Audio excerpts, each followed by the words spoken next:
Yes, I think. Saima, is it fine? Sorry, you're asking me something? Yeah, not you, Saima. Hello? Yeah, okay. Second. All right.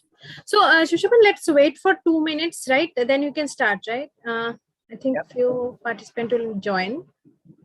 Let's wait for 2 minutes. Yeah.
Okay, Shushaban, I think we can start now.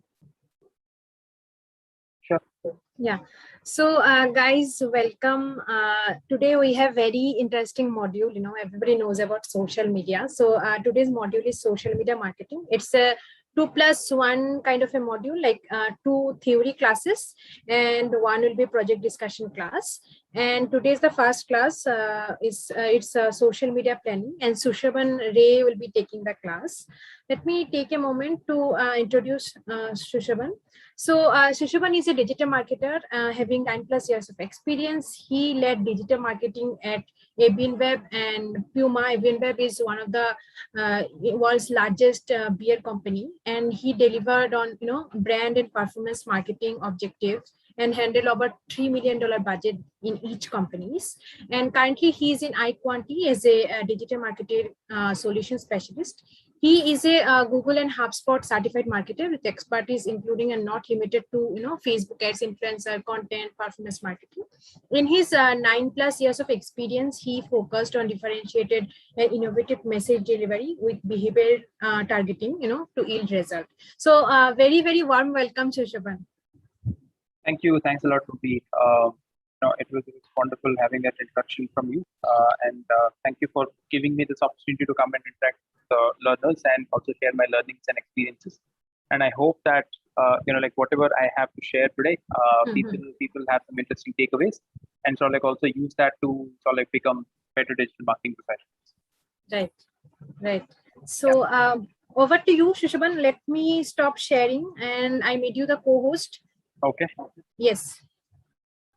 Just pull up my screen then.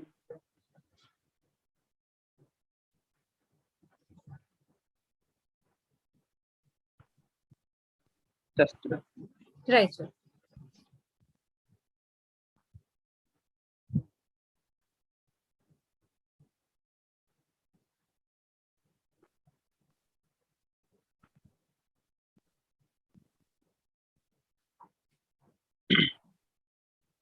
So I'm assuming that you can see my screen now. Yes, you can see your screen.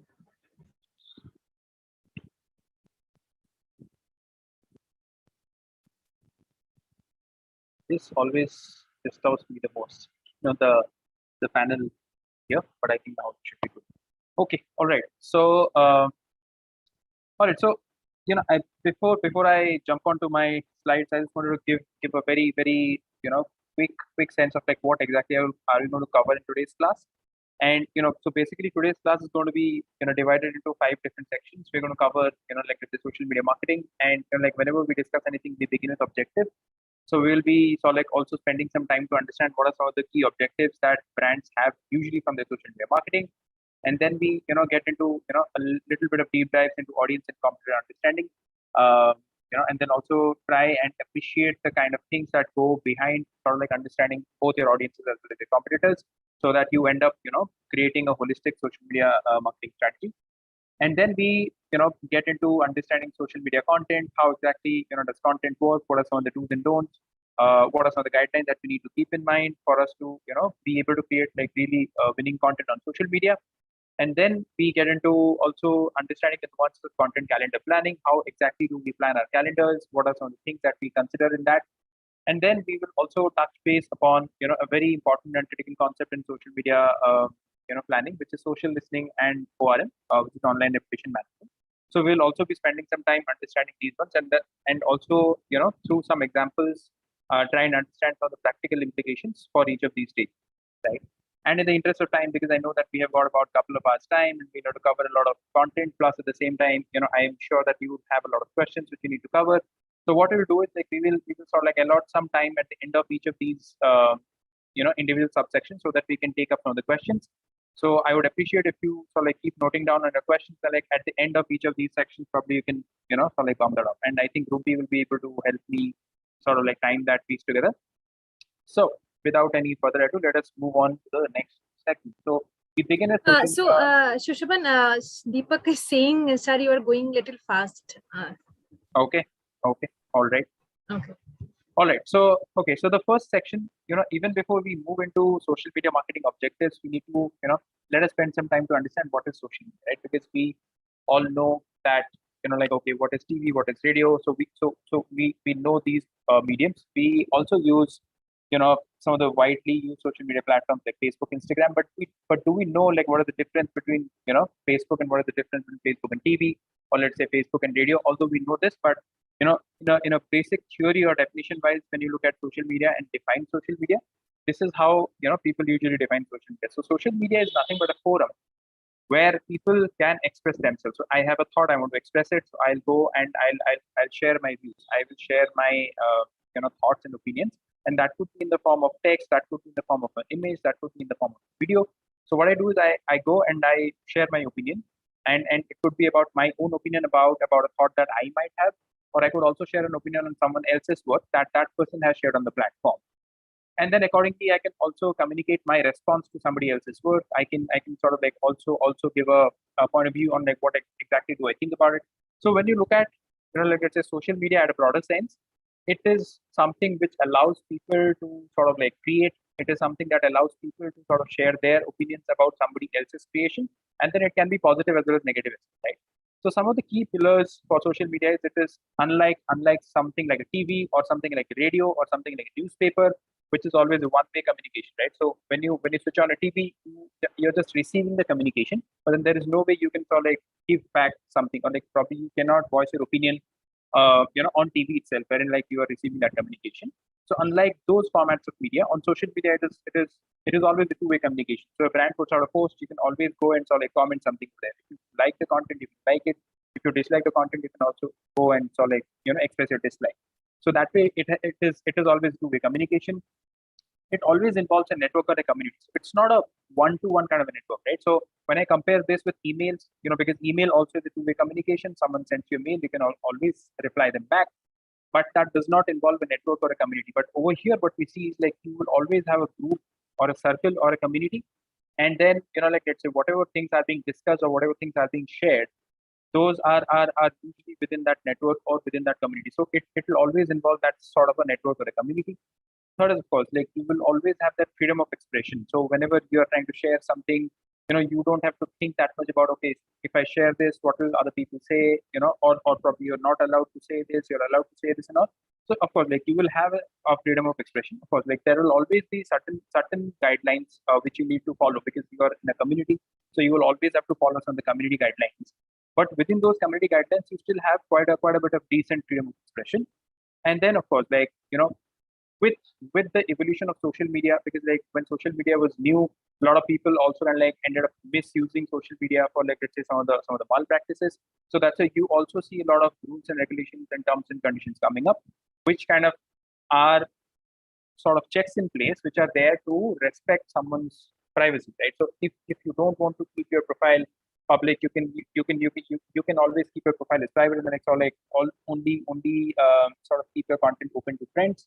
Or if you want that your profile needs to be public, you can always make that public, right? So you have that freedom to sort of like control, like what kind of censorship do you need to have in your content on social media, right?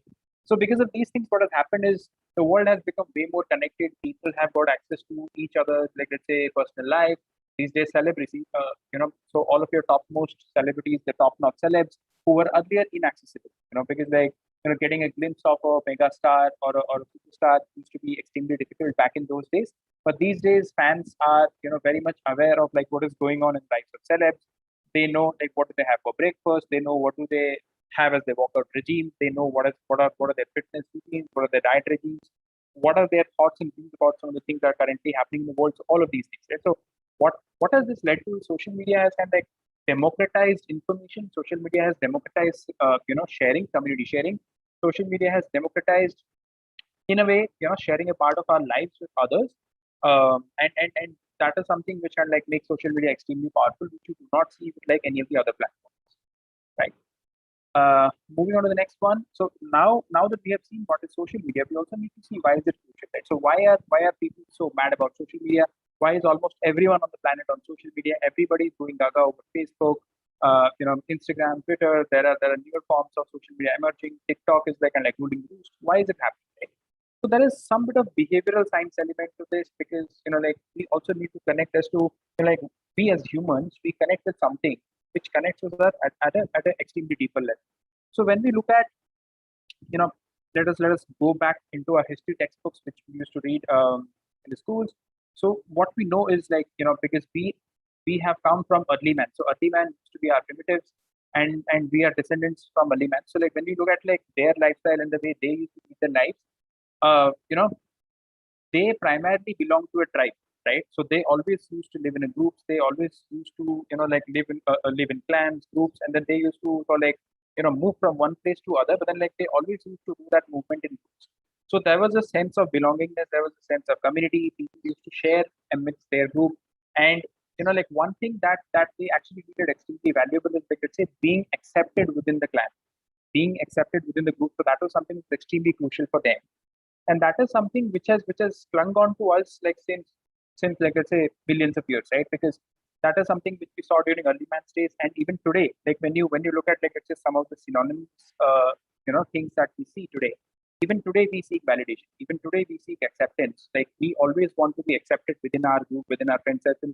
We always stick to a friend circle, and you know this is something which social media is kind of like now giving us in a kind of like a virtual setup, right? I mean, when you look at this, like we have a community, we get appreciated, we get like validated because of like, let's say, whatever we share on the group, and that's what sort of like makes social media extremely powerful, because it is kind of like playing onto our emotions and our behavior, right? So now this was something about the behavioral aspect, but now when you look at how social media is designed to kind of like keep us hooked onto the platform, I just wanted to probably share a couple of examples on those lines as well. So what happens is, these days,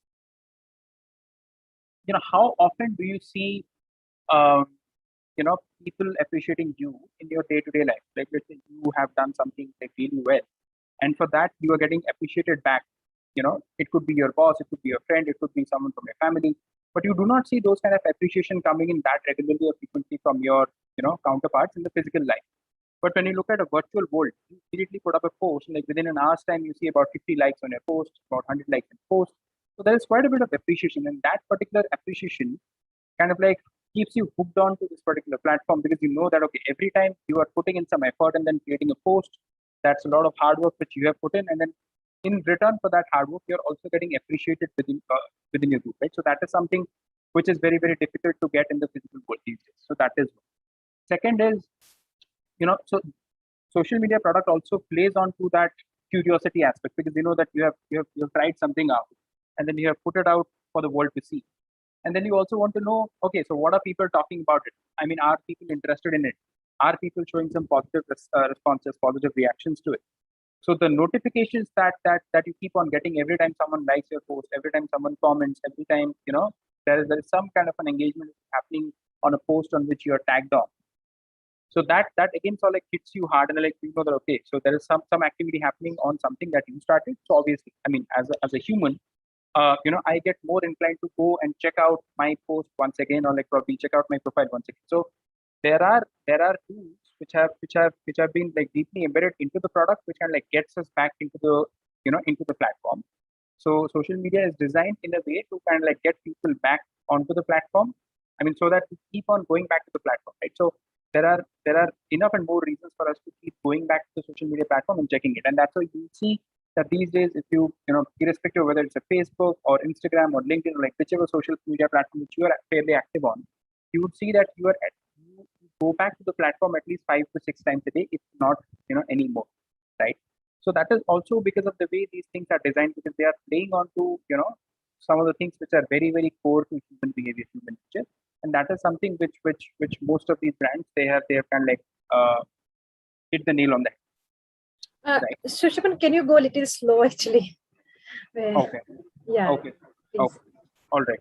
So yeah. So what I was saying is, especially when you look at social media and mostly the way social media is kind of designed, we see that you know this has been designed keeping in mind some of the very very inner nuances of human behavior, and they are capitalizing on these nuances of human behavior to kind of like get people back onto the platform, right? And then we see connections with, like, let's say, connections with human history, how we have behaved over the years, and then they are kind of like harping on some of these very very um, intricate behavior of humans to kind of like trap on into this kind of a system, wherein we keep going back to social media in order to check out what is happening, and then like, so like also keep on engaging with these kind of platforms on a regular basis.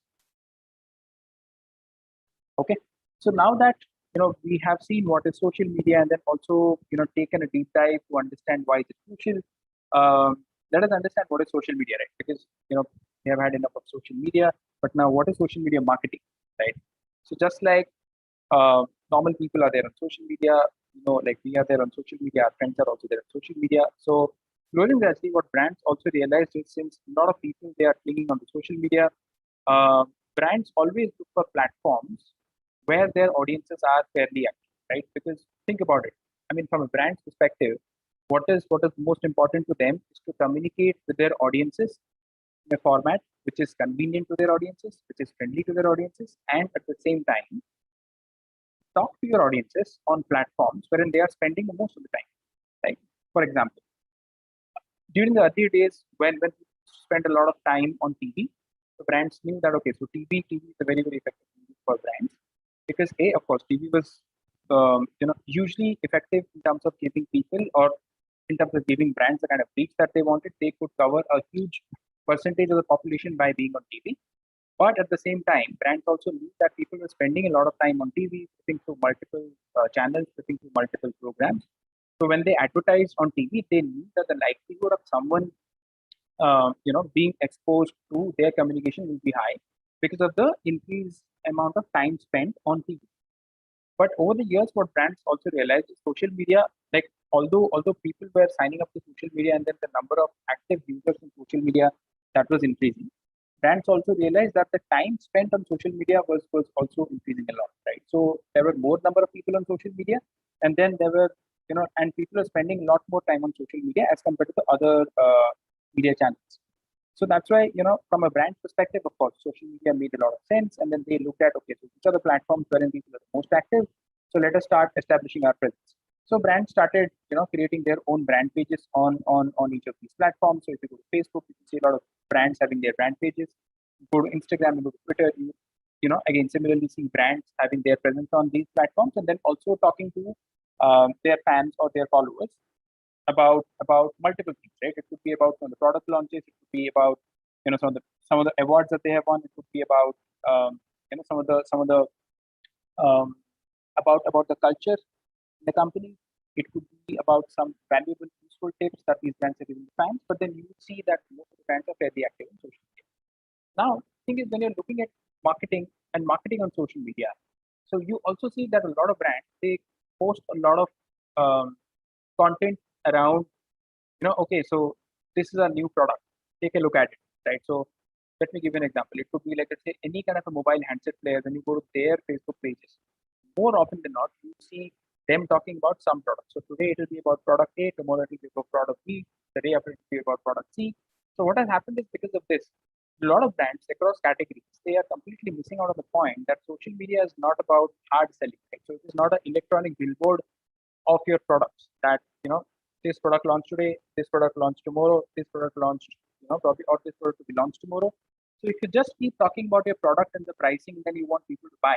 People are not on social media to buy, right? People don't buy products every single day. So that's why, of course, like while it is crucial and critical for you to talk about your products, but then that is a very small part of your overall social media marketing. So what you also need to do is you need to give people some reason to keep coming back to your platform. You need to give people the value which they are looking at it, right? So that value can be different for different categories. So if I'm talking about mobile handset as a category, so the value that I can offer to clients is, let's say, what is stopping me from giving useful tips about how do you improve your smartphone performance. So if I'm talking about a smartphone, I can talk about how do you improve your battery performance. If I'm talking about smartphone, it could be about, how do you sort of like fasten up your phone, or probably effective ways to uh, you know keep your phone cool, because many a times what happens, like when you use your phone in the wrong fashion, your phone gets heated up like very frequently, and then there are so many blogs out there on the internet. But it is always good that a brand is taking this kind of a stand, and then they are sharing some helpful tips to people, so that that is something which is usually useful to someone in his day-to-day life, and then that is something which is away from that person only thinking about buying a smartphone, right? So so you need to win the audience with value. So that's what is the crux here. So like, and value does not always come through your product information. It can happen through, like, let's say, some useful tips that you're giving to people on a day-to-day life. Let us take an example of another category, fashion as a category, right? So of course we'll talk about some of the product ranges that you're launching, but you can also talk about, let's every Friday you talk to people about, okay, so what are some of the interesting fashion combinations that you can try for your weekend getaway, right? So a lot of people, they will be packing their bags for the weekend getaways. So you can always talk to them in terms of, so what kind of pairings are currently chic and trendy and hot. So you're obviously giving them like enough choose for, so like, helping them to sort of like get their fashion game on point for their weekend getaways. You could also start similar themes for parties and things like these, right? So wherein you're not directly asking them to buy your product, but then you're talking to them the language which is still sort of like very, very relatable to them. And in a sense, what is happening is like they are able to relate to you better. And just think about this.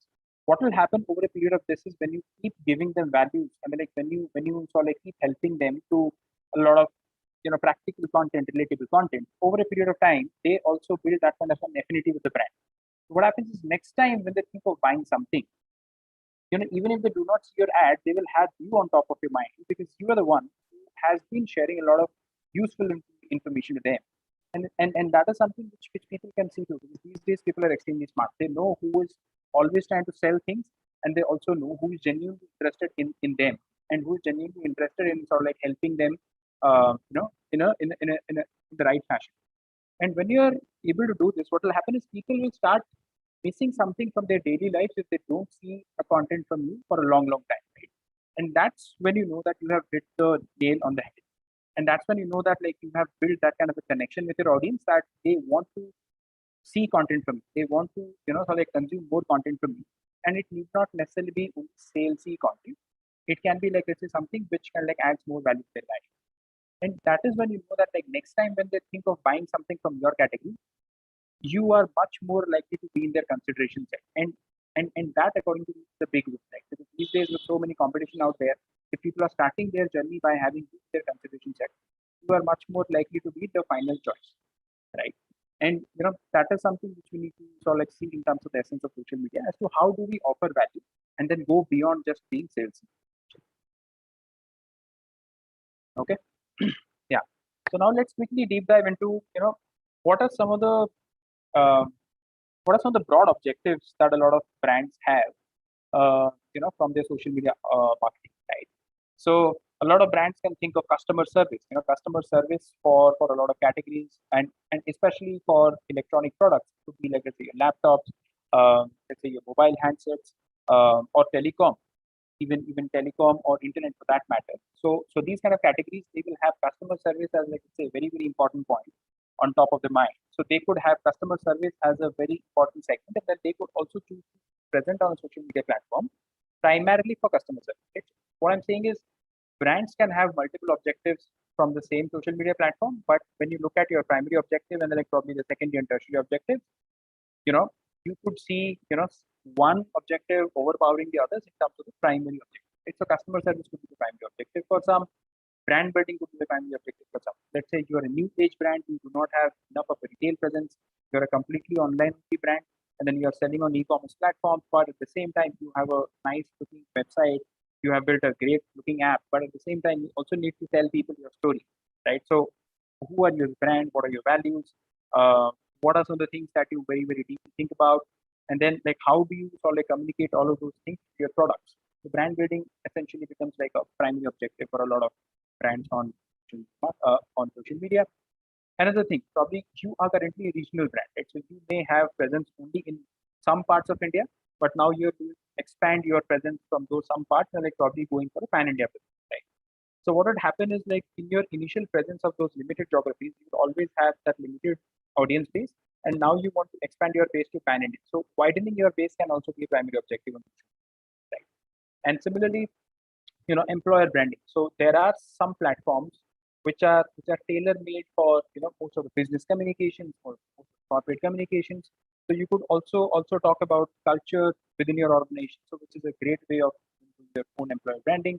You could talk about some of the awards that you have won in the recent past. You could talk about some of the CSR activities that you're doing. So all of these things, you can always, pump in all of these factors, which are all, like, it's a sub points within employer branding, and then this could also be a primary objective for your presence. Driving engagement, although I believe that driving engagement kind of, like, runs across the board, and then, like, that is something which you would, as a secondary objective along with, like, let's say, most of the primary objectives. But you could just have drive engagement as a primary objective, wherein, you know probably some brand which has got a high awareness, but then they are not seeing enough traction from the customers coming to them. So probably they could look at driving engagement as a primary objective, because they know that they don't have awareness as a problem. People know about their brand, but then they don't necessarily respond to the brand, or they don't necessarily connect to the brand. So in these kind of situations or scenarios, you could also see driving engagement as a primary objective, right? And then again, like, what I have currently put on this slide is not the exhaustive list. There could be, like, multiple other objectives beyond this as well. But then these are, like, let's say, some of the top ones that we need to find, right? Now let us also take a example which is, like, let's say, much relatable to us, because, like, we know all of these platforms, right? We use Twitter, Instagram, YouTube, Facebook, MX, like LinkedIn.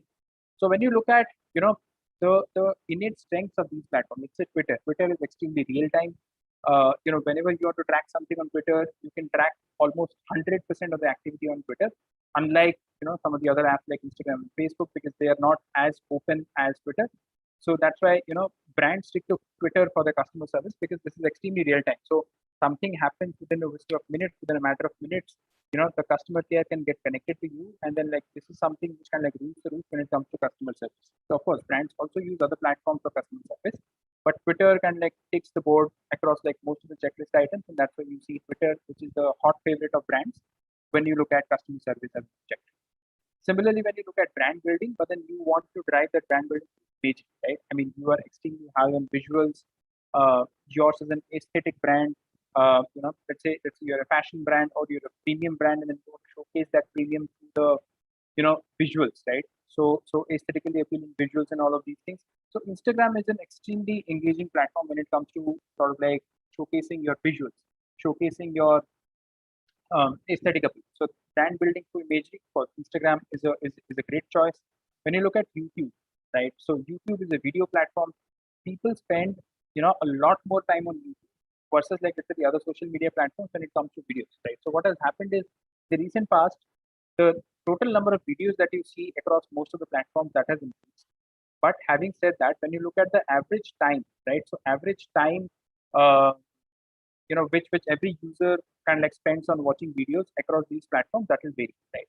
So just to give you a statistic, if you look at Facebook and Instagram, both of them put together, the average watch time on these platforms is under 10 seconds. To be precise, I mean it is under 7 seconds. But when you look at YouTube, the average watch time is clearly about 24 or 25 seconds. I don't remember the number exactly.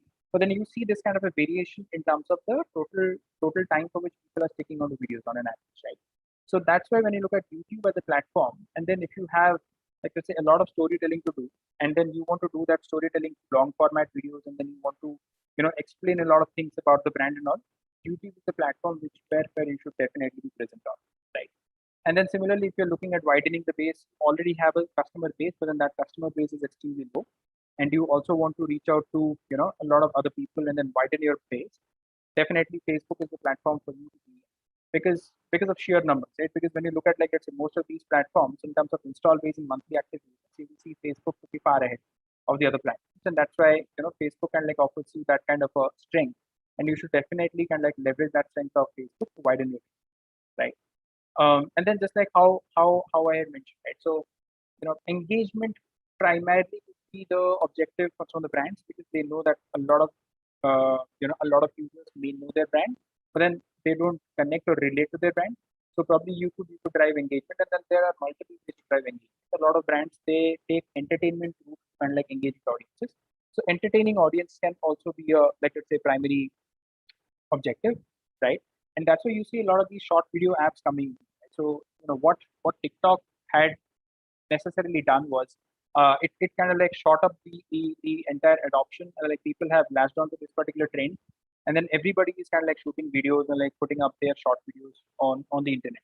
So from that perspective, if you see entertaining audiences, like people themselves creating videos, making videos, enjoying, having a great time, spending a lot of time on these platforms, that's where you see the likes of the next Takatak, Moj, Trell, and then there are a lot of other videos which are coming on these videos. Well. And then if you look at employer branding as an objective, then you see LinkedIn booming, and you should definitely have LinkedIn in your platform mix if you're looking at employer branding very easily. And as I initially put, engagement is something that you need to have across the board, right? And otherwise, there's no point in you having a presence on social media, because let us take an example that you are a brand, you are present in social media, but you're not driving engagement. So which means that every single day you're coming and putting up posts, but then there is no reaction to your post. There is hardly any like, there is hardly any comment. People are not responding to your communication. So, what difference is that from, like, let's say, something like a TV or a radio? Because eventually what is happening is you're just broadcasting a message, and then you are not, seeing that kind of a response coming in from people. Remember, I had mentioned about two-way communication. So that's why this engagement is something which is going to drive that two-way communication. This should be on top of mind for all of the brands across the platform, because this is, a very, very critical parameter for success. And this is a very, very critical KPI for most of the brands across the board, right? So they need to get their engagement right. So, and engagement can be in the form of likes, it can be in the form of comments, it can be in the form of, like, for how much time are people latching onto your videos. So the time spent watching your videos, so that can also be a good measure of engagement. Time spent, on your post, reading a post, in that also can be a good measure of engagement. But you need to track down engagement if at all you're on social media across the platform. Right. Okay. So with this, we come to the end of section 1. I think we can take a few questions here. See how do we Yeah, guys, you can ask your questions because this is the first part of the session. Yeah. Any questions so far? Guys, please open up.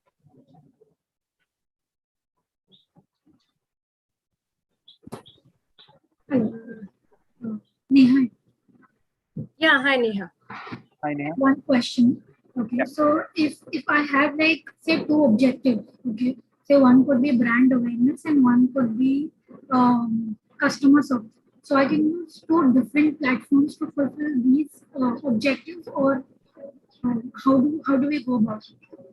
Correct. So Neha, typically what happens is brands will be very, very clear about, let's say, what is the priority of both of these objectives, right? Because brand building is one and customer service is different. So if both of these objectives seem to be like, let's say, extremely high on priority list, then I would suggest that, they need to take a dual approach to this. And like, let's say, especially for brand building, depending on like what category, do you belong to? If probably you're from a B2B or from a B2C, within B2C, you could look at, if you're a, high on imagery, high on aesthetics appeal, probably need to have a presence on Instagram, because that is where you start, for like putting into most of your, like, say, visual storytelling approach.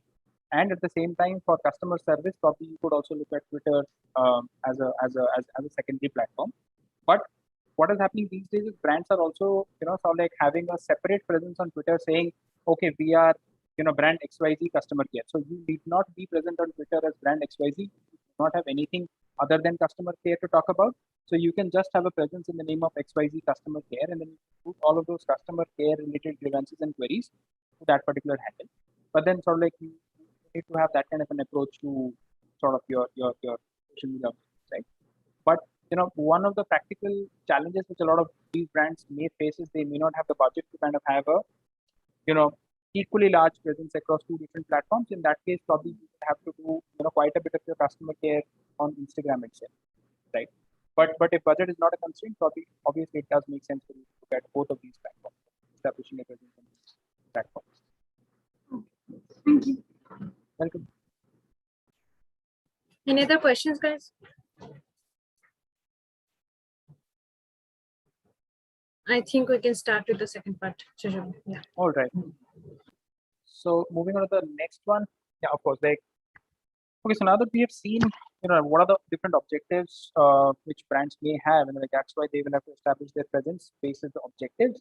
Now let us look at, also understanding your own consumer, right? Because at the end of the day, you are on a platform to kind of like engage your consumers, talk to your audiences, and like also get like positive response from them.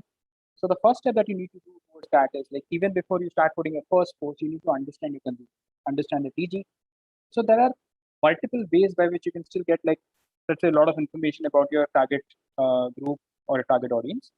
Some of these have been listed here. So social listening, it is quite an interesting way of sort of like understanding the consumers. We are going to cover this in greater detail in the subsequent section, so I'm not going to spend a lot of time.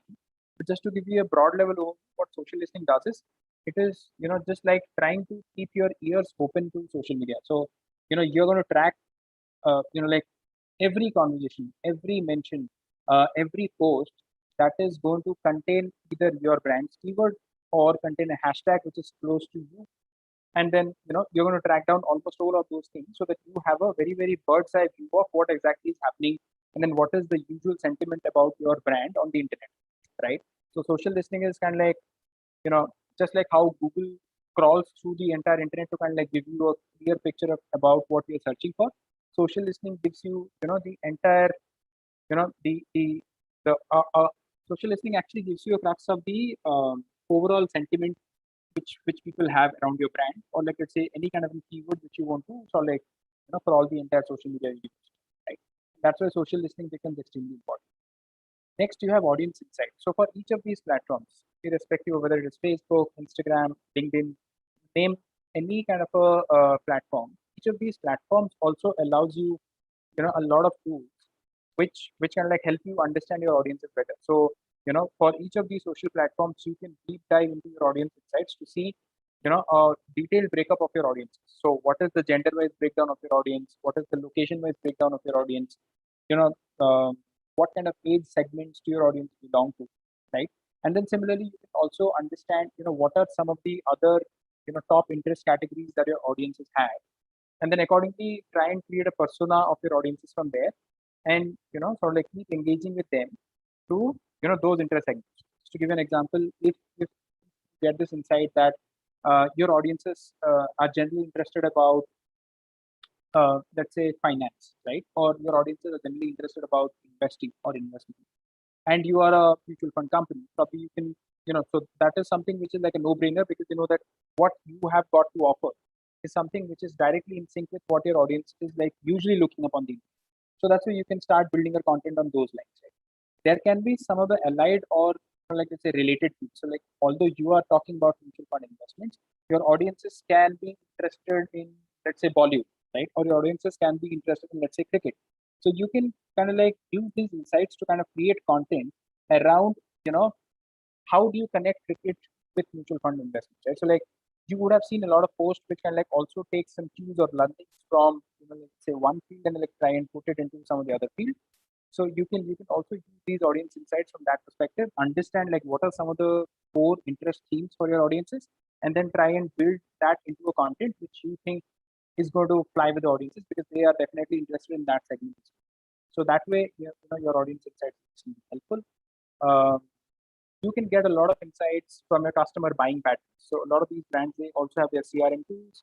They can, very well analyze, what are the customers buying, what are the customers not buying, what are some of your top selling products, and then accordingly they know that which styles are working the best, and then accordingly they can also kind of like keep making changes onto their product mix and like kind of like build more of products that are hot selling, and then probably for the products that are not selling as well, try and understand why are these products not selling, and then you can remove those from your portfolio. So these also gives you a lot of cues about like your likes and dislikes of your customers. Then you can take that piece in and then accordingly tailor make your content or your product, right?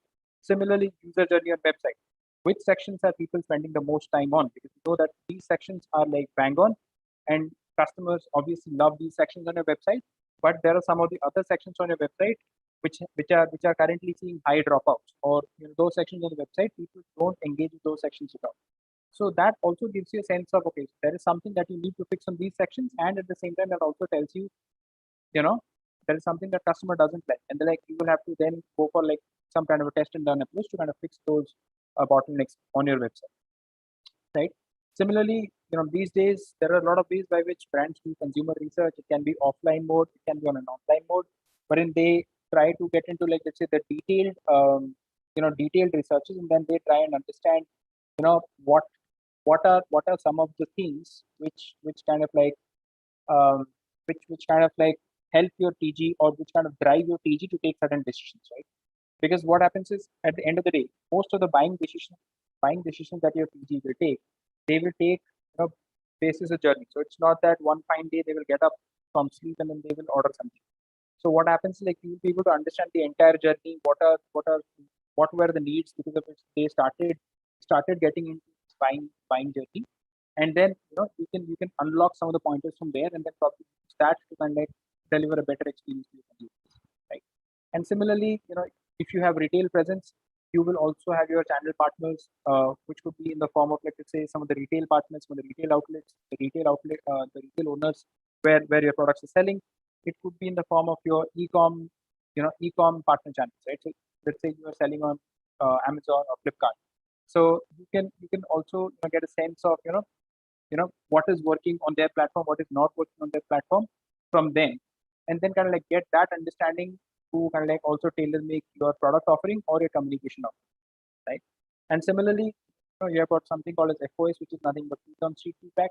This is majorly for brands like, you know this will be majorly for, again, electronics, consumer electronics will definitely have these, because these products in general are slightly complicated products. And even if people walk into the store, they would need some kind of an assisted selling on these, right? So what happens is, when you walk into a mobile store, there is a person who greets you at the store, and then they ask you about, so sir, what are you looking at? Do you have a fixed budget? How can I help you? Are you looking at a good camera phone, or are you looking at speed as your first uh, criteria or preference? And then accordingly, they can like first trying to understand what the consumers ask for, and then accordingly they suggest, like, okay, so if you're looking at a camera phone at this particular budget, probably these three are the top options that are available. So this person, the feet on street, that person is a kind of a powerhouse of insights. He knows day in and day out, because he's the one who is interacting with customers. So he would know what things work, what things don't work, whether customers are coming into the store with, like, let's say, a definite budget in mind, or like they are still not decided on the budget because they are definitely on the features.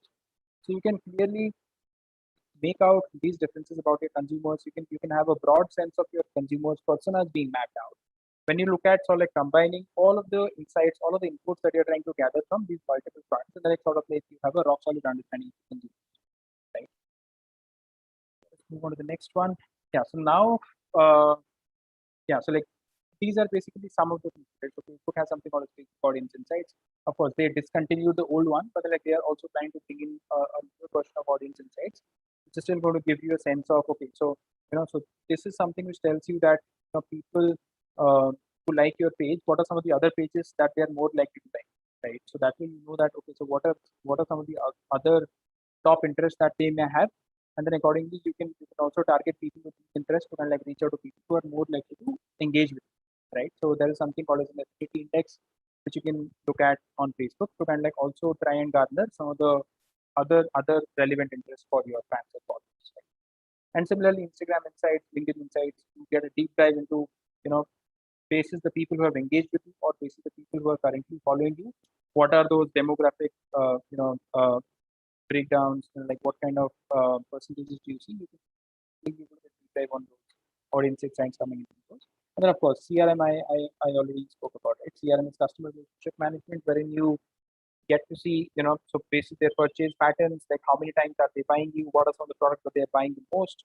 Then accordingly you can categorize your audiences into high affinity, low affinity. Probably people are not interested in your brand at all because the last purchase that they might have made was like 6 years back, and like after that they have never come back onto your platform again. So CRM also is a powerhouse of a lot of insights that you can use to kind of like create those audience segments, audience personas, and then accordingly create relevant content for them, target those people so that you can re-establish or reconnect an engagement with them, right?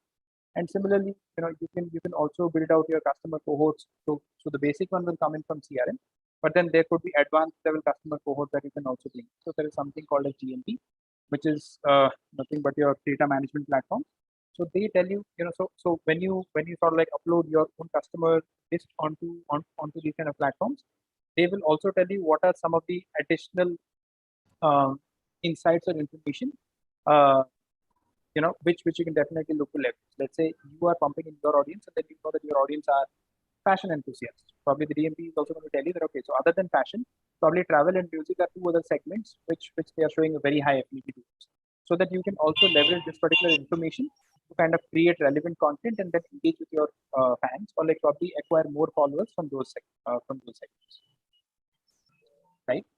And now coming on to the competitive research, there are a lot of tools which are available on the internet. Most of them, will also have a free version. Like let's say the first 7-day trial, first 15-day trial. You can always take a look at those ones. And what they help you decide on is, you can definitely look at what kind of content is your competition posting. So you can plug in your competition. Let's say your brand X, and you have identified your top 3 competition as brand A, brand B, and brand C. So you can plug in those 3 competition and then accordingly see as to what are some of the themes on which your competition are posting about, how many number of posts are they doing, what kind of engagements are they getting, what kind of user comments are they getting, and then of course like you can also get a sense of the estimated spends that your competition is doing. Of course, like this is something that's not directly available from the tools, but yeah, of course, like basis the number of engagements which some of the posts may have gotten, you would be able to prudently call out that this post might have been promoted versus some of the other posts being organic, and then you can also get a sense of estimated spend that they are doing, right? But then although this is something which is not going to give you a complete sense of their total spends, but then this will give you a sense of how much would they be spending on some of the white posts that they are doing on their platform, right? So you get some bit of information about that from the competitive research tools that you see available.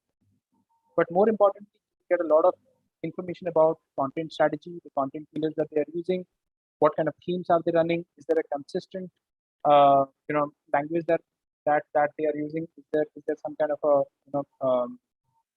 color themes, color templates, what frequency are they talking about, what frequency are they so like using for different things and all. So probably all of those things are going to come in handy when you plan your content calendar and when you plan your creative right? Yeah, so this was on the audience and competitor understanding. So before we move on to the third section, just taking some time for questions that you might have on section 2.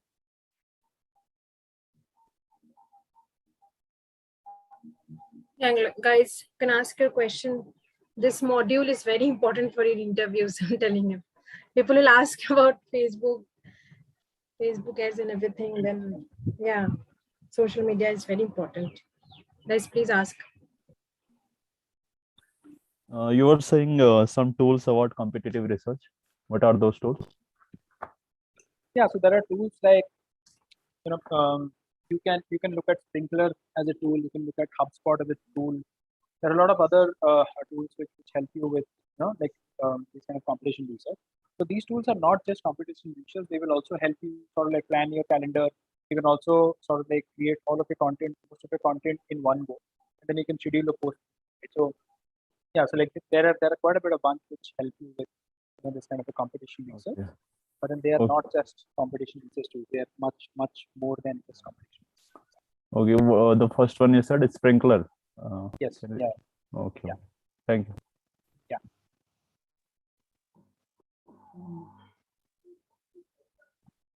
Any other questions? There was one slide for existing audience understanding. So Sorry. there was one slide for existing audience understanding. Yes. Yeah. So how do I go about using this data? Like if it's Samsung, like how do I go about using this data to target? Yeah. So see, the thing is like over here, the screenshot that I had picked up, this was for regular Facebook. I had not picked up any kind of a competition to kind of like sort of like benchmark myself against. But what happens is like, let's say, depending on like which brand are you, right? So you can always look at that kind of a comparative performance for your page versus like, let's say, what are some of the other pages that are coming in terms of high on affinity, right? So what this snapshot here tells me is, generally for Facebook, generally for people who are on Facebook in India, they are, you know, way more likely to follow Samsung as a page. तो मेरे पास ये जो car है ये है Wagner. Can someone put yourself on mute, please? Yeah. Yeah. So what I'm saying is, so this particular piece, right? So this is just give you a sense of, your followers, how likely are they to follow some of the other pages on Facebook. So this snapshot has been taken from Facebook, right? So this could very well be like, let's say, insight for Motorola. So let's say if you're a Motorola brand, and then you get to know about this particular insight that, your followers, they are more likely to sort of like follow Samsung as a page, or they are people who are interested in shairis and all. They could be looking at, SBI or BJP. So you also get a sense of like, let's say, their political affinity. You also get a sense of like what are some of the other pages that they are liking. And then what happens is like the next time when you are like looking for, promoting a post, you can always plug in, these things as interests on Facebook, right? Because Facebook allows you for interest targeting. So you can plug in Samsung as an interest. You can plug in like, let's say, State Bank of India's interest and the other ones. So like this interest targeting becomes more, data driven, because this is something which Facebook itself is telling you about your audience, that they are more likely to follow these. Right? So that way, if you can like connect onto these ones, you will be able to sort of like get more people who are exhibiting similar behavior to your current followers. Did I answer your question? Yeah. Yeah. So this was just one such example wherein you're just like looking at the page lines. Second thing is probably, your insights can also tell you that, uh, out of the 10,000 followers that you have, 9,000 of them are males. They are of the age group 35 to 44, right? So probably that also tells you that, something is working for this particular age segment as compared to the other age segments. So then next time when you're looking at a promoted post, you can always create a separate, separate budget and separate cohort for this age segment, and then try and see whether you're getting, much better efficiencies coming in from this particular segment, because there is something in your brand which is definitely working with this segment, right? And if you know that this segment is much more profitable to you, so then you can allocate more budgets onto this segment and then like probably under prioritize or deprioritize some of the other ones that you have currently. Thank you. Yeah. All right. Shall we move to the next section? Yes. All right. So yeah. So now since we are talking about social media content, so there are a lot of guidelines. There are a lot of do's and don'ts that we usually follow in social media content. But before we get into that, why is it important for us to follow a guideline? Because these days with so much of activity happening on social media, the attention span on social media itself is like in seconds, right? So which means that every time someone is flipping through their thumb on that news feed, you will probably get about 3 to 4 seconds to kind of capture that attention, and then sort of like probably make that user stop his thumb, take notice of your post, and then probably also make that user take a likely or desired action on your post. So for that thing to happen, you will have to stand out of the clutter. You will have to sort of make your mark. You will have to make a difference. And for that, you will follow some of the ground rules, which is hugely necessary on social media. Right? So, and how do we know this? Because there have been so many articles, there have been so many studies which calls out that some creatives, they are more likely to fare better as compared to other creatives, because these creatives followed a certain pattern. These creators followed some of the ground rules. They followed some of the creative hygiene, and that's why they were able to do better as compared to the other creators, right? So while all of these guidelines, this is not a how do I put it?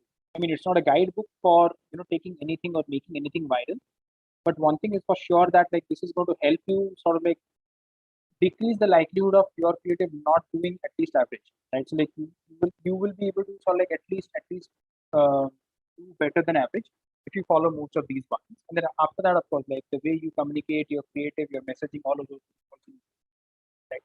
So the first and foremost thing, the most important thing is build for platform. Now what do I mean by build for platform? Uh, you know, uh, Not long ago, I'm talking about like even 5 years back, when you look at like say a very very standard practice. What people used to do, they used to make just one creative, right? So they used to go for shoots, they used to create that one 30-second creative, 30-second ad, which they would be running on TV. And then they used to sort of like cut that 30 second into 5 seconders, 10 seconders, 15 seconders, and then they used to run those creatives on the social media platform, right?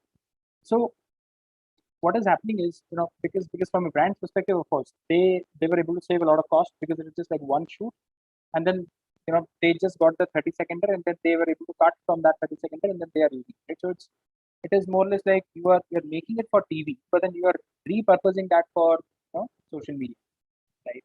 But this is something which a lot of platforms are saying that you're not supposed to do this, because the user behavior on most of these platforms are different, right? What happens is when you're on YouTube, you're actually holding your phone, more often than not, you're holding your phone in horizontal. So you'll be watching those videos in horizontal or rectangular fashion. So videos in rectangular fashion, people are much more comfortable watching those videos in rectangular fashion. TV also is rectangular fashion because TV is put up in a horizontal mode. But when you look at a mobile, your mobile phone is put up like this, right? So it's vertical. And that is a big difference, because like when you're shooting a video for horizontal and then you're repurposing that for vertical, many times that kind of like eats into the customer experience. The customer experience is not that great. And there have been many studies which are showing that like let's say if you're using a rectangle format on a vertical platform, it is less likely to perform as well as like let's say vertical format on a vertical platform. That's why you're building for platforms extremely right. So even if you're thinking about going for a shoot and then creating a content, you need to think about, okay, so this is what needs to go on TV. But probably given the fact that people are going to latch onto my Facebook video only for 5 seconds, I'll have to do some bit of shooting or have a separate storytelling only for Facebook or only for Instagram. Probably I will have to stitch that to like in terms of 4 different 5 seconders, and then I'm sequencing those, and then I'm doing my storytelling.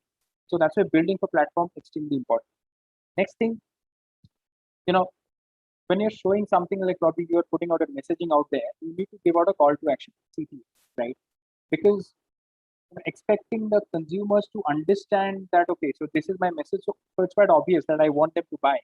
Many times it doesn't happen. So you will have to harp on this particular messaging that, okay, so like the video, subscribe my channel, or so like shop now, buy now. So this is something extremely important, and then you just cannot afford to sort of like miss out on the CTA. Extremely important. And then in the past there have been instances where brands have missed out on CTAs, that they have burnt their fingers big time, because eventually they ended up spending like let's say loads and loads of money, but they still didn't get the right kind of a response because the CTA was missing, right? And then similarly highlighting what matters, because since the attention span is extremely short, you will have to make that impression in the first 3 to 4 seconds. And if your image is clumsy, right, or let's say there are too many things happening on the image, and probably someone has to figure out 5 different things, and after that they will have to do this effort to figure out, okay, what is the most important piece of messaging on this creative. Then you have already lost it all, because nobody's going to put that much amount of effort to understand that, okay, this is what the brand is trying to say, and then I will have to follow suit, right? So you will have to make it as easy as it can be for the consumers, and that's why it's extremely important that you highlight what matters. And that is something that's evident. So even if you ask 5 people, all 5 of them, you should be able to say that this image is about this, right? So no conflicting images, no confusing images, only one highlight in the entire image. It has to be a neat image, less of text, right? Because what happens is when you flood your image with text, the amount of time that people need to go through the text in itself is going to be more than 10 seconds. People don't have that much amount of time. So it has to be very, very short on text and clean image, right? And no confusing, no clutter, and nothing. Image also has to be clean. Amount of text also has to be less, right? Brand exposure at the right time. Again, this is usually for videos. What happens is, like, you have shot a brilliant video, and the storytelling also has been great, but your brand is coming in at the last moment, right? So let's say if you're shooting a 30-second video, and your brand is coming in at 29 seconds, right? 90% of the audience might have dropped off in the 29 seconds. So even if they got the storytelling, your story is like really good, they don't know which brand was it. They don't know what action were they supposed to take. So that's where brand exposure at the right time becomes extremely essential. So if you go by some of the standard practice or the guideline, your brand needs to make a presence in the first 3 to 5 seconds. Because I mean, if you're making a first presence after that, you will eventually lose out on a major chunk of the audience. And then you're paying money to reach out to these people, and then you are not making a mark. That is not healthy for you, right? And then, of course, like, you need to entertain instead of being annoying. A lot of brands go onto social media with a preachy note, or they just want to talk about themselves. Okay, this is what we do. This is what is our expertise and all. Trust me, people are not there to listen to, like, let's say, your trumpets, or like, they are not there to listen to you blowing your own trumpets. So you need to entertainment them. You need to entertain them, keep them hooked, and then you also need to showcase the value. So they need to feel that they are definitely watching something interesting. This is something which is fresh. This is something which is not seen in a lot of days, and that's why they need to like, watch it till the end, right? So that also becomes extremely important, because if you start being preaching, start being educative, start being, okay, this is what I am, this is what I do, and all, people are going to drop off. And so you need to be more entertaining, you need to be more educating, you need to be more value offering instead of being annoying, right? So these were some of the key factors that you need to keep while making a creative. But like, the other factors that you need to keep in mind, especially when you look at content from overall perspective, is you need to leverage various formats, right? Like, most of these platforms, they have got different formats. You will have posts, you will have reels, you will have stories. Within stories also, you can have, let's say, multiple ways by which you can use your stories. So all of these tools are available for you to kind of like help you stand out from the other crowd, right? So you need to leverage the various formats, because there is no such hard and fast rule, or there's no such thumb rule that one format will work across the board. So for some brands, some format might work like really great. Some of the other brands, they might see some success coming in from some of the other formats.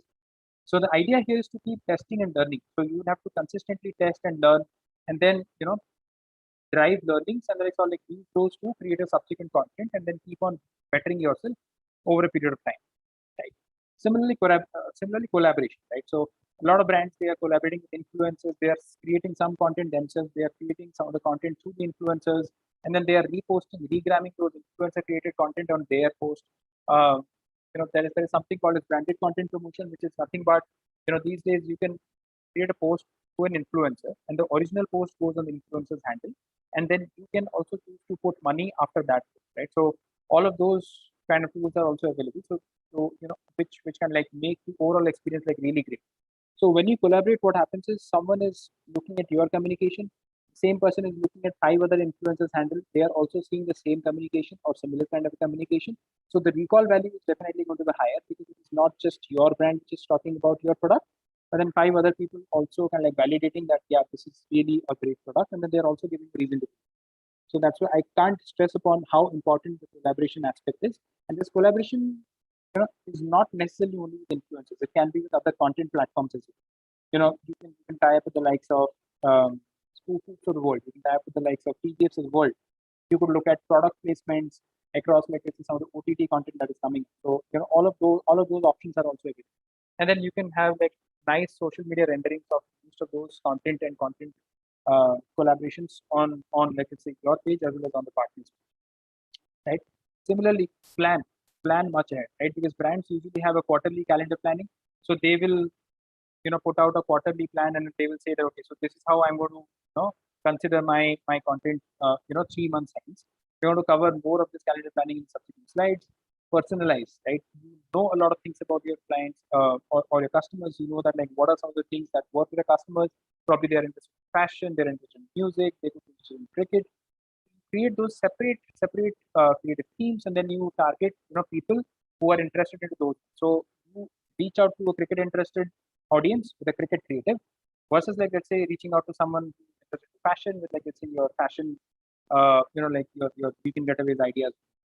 So you need to have personalization on your mind whenever you're creating your content. Being apt to the moment, being extremely sensitive to the current sentiment. So because many a times if people are not going through a great time, so you also need to sort of like admit and acknowledge that particular fact. And as a brand, you need to sort of like have a similar kind of a tone so that you are being tone right rather than being tone deaf. This is extremely crucial, right? And then the last but not the least, but like quite important is getting your numbers and analytics right. Because on social media you will see a lot of numbers, and but you need to know how do you make sense from those numbers, like what is the key takeaway from that number, and then accordingly, sort of like use that number to qualitatively assess what was wrong on the creative, make that change on the creative, and then like next time when you put that piece, by taking this learning, you also figure out whether this hypothesis was right or wrong, right? Just to give an example, probably, put out two different posts. Both of those spoke about, let's say, 30% off, right?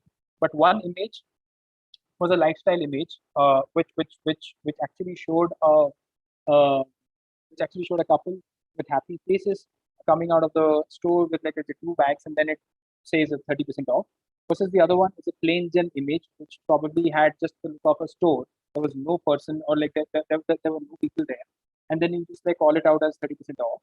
When you do an A/B testing, you probably may see that the lifestyle image where you showed people happy faces and all, that might have delivered better cost per conversion. That might have delivered better engagement rate. That might have delivered higher ROAs.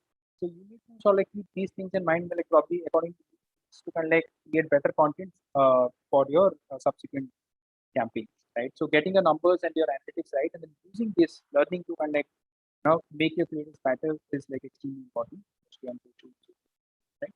So when you look at the journey, right? So initially, let's say you're a new brand, nobody knows about it, and then you start creating some really good content.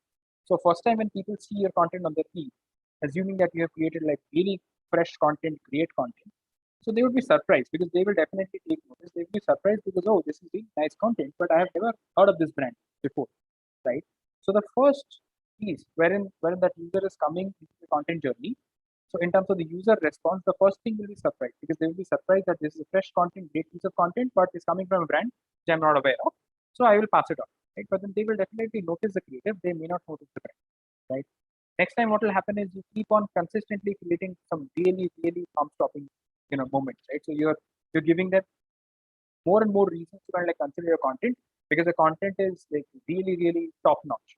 So next time when they see, a few more content, great quality content coming from your brand, they will definitely notice your brand as well. So the first stage, it was just noticing the creative, but then like passing on the brand.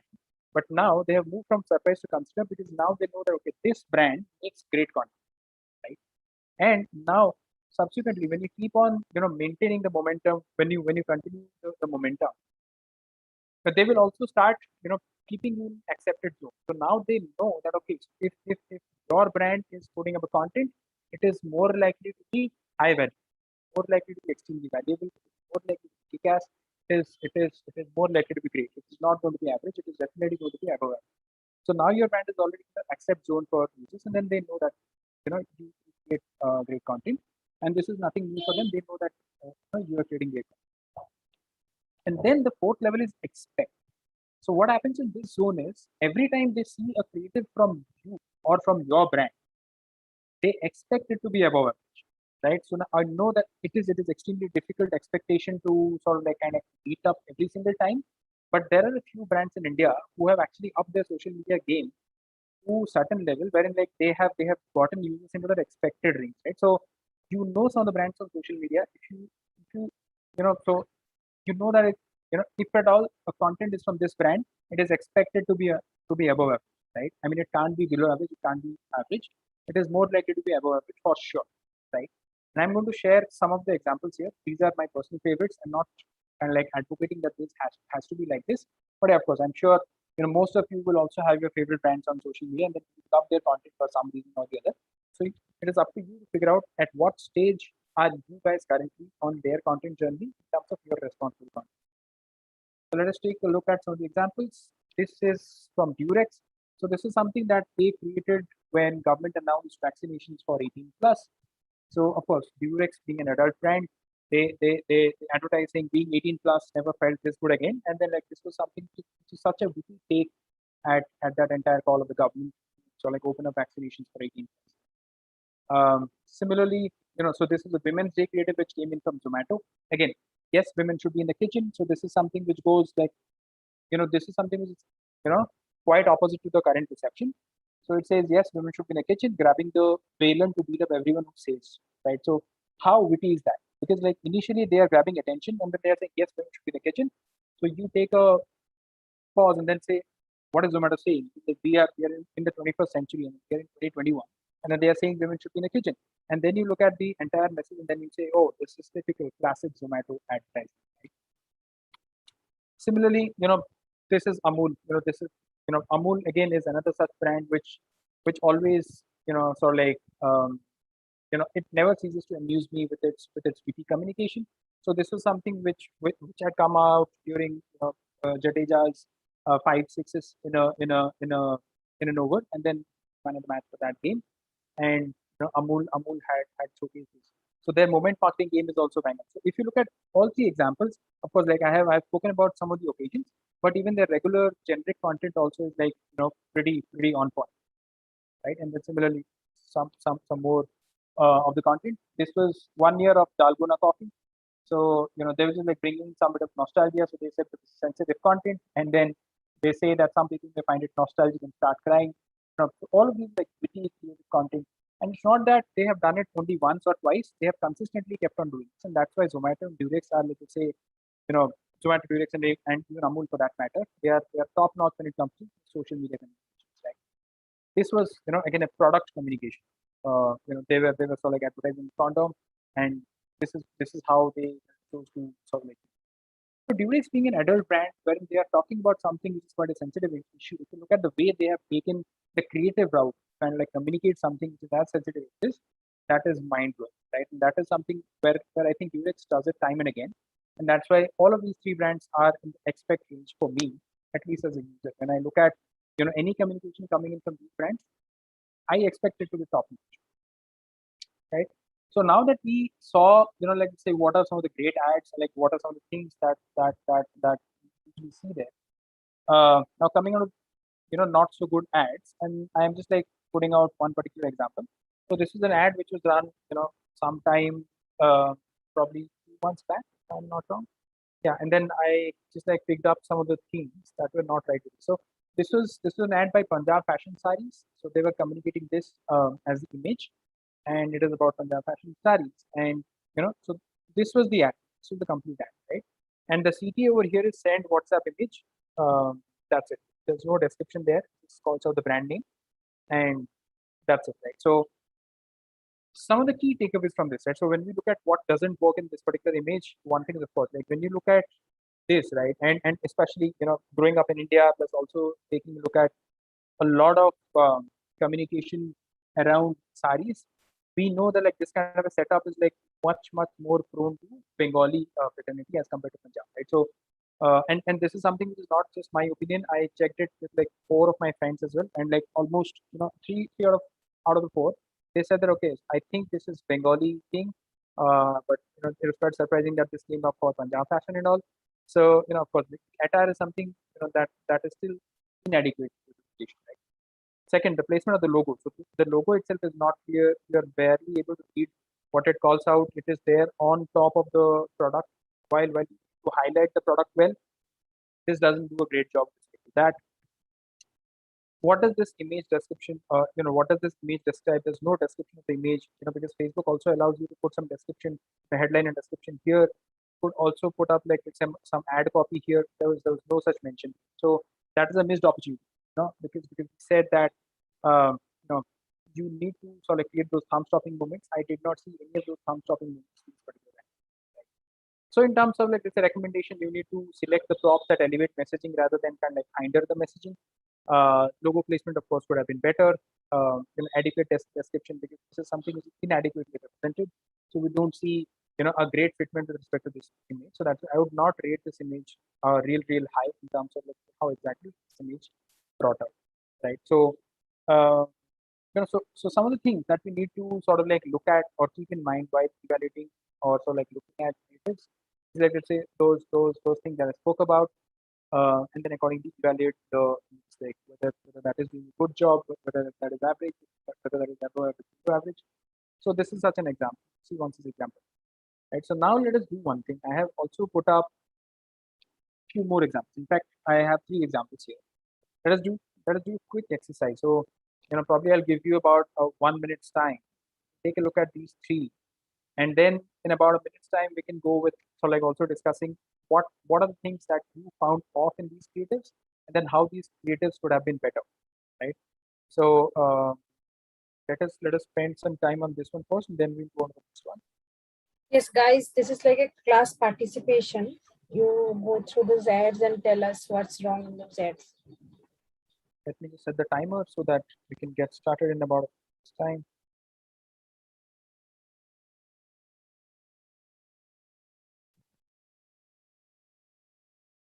So think of the points that I mentioned while I took you through some of the previous slides, and look at like what are some things that you found off on these creatives.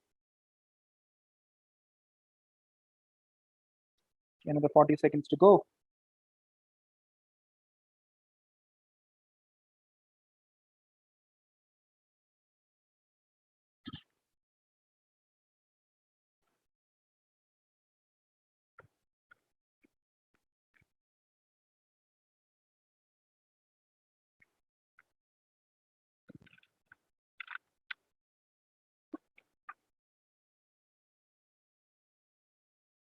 Ten more seconds. There's that line, buy any 3 shirts. It should not be there. Like,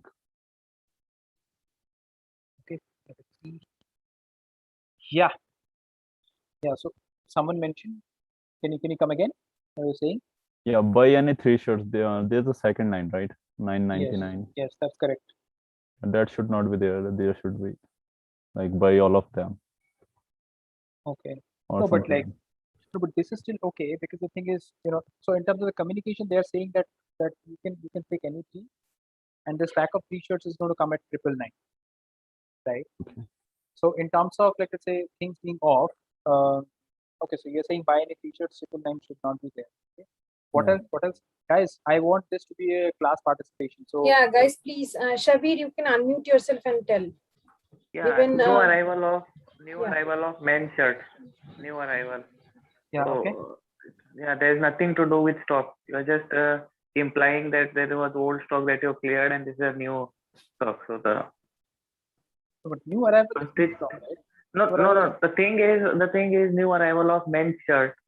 I mean, you Okay, can say that new stock or something. You can say instead of saying new arrival of men's shirt. Okay. Like latest stock or something. So you found Something an of issue that. with the language. Okay. What else? Yeah.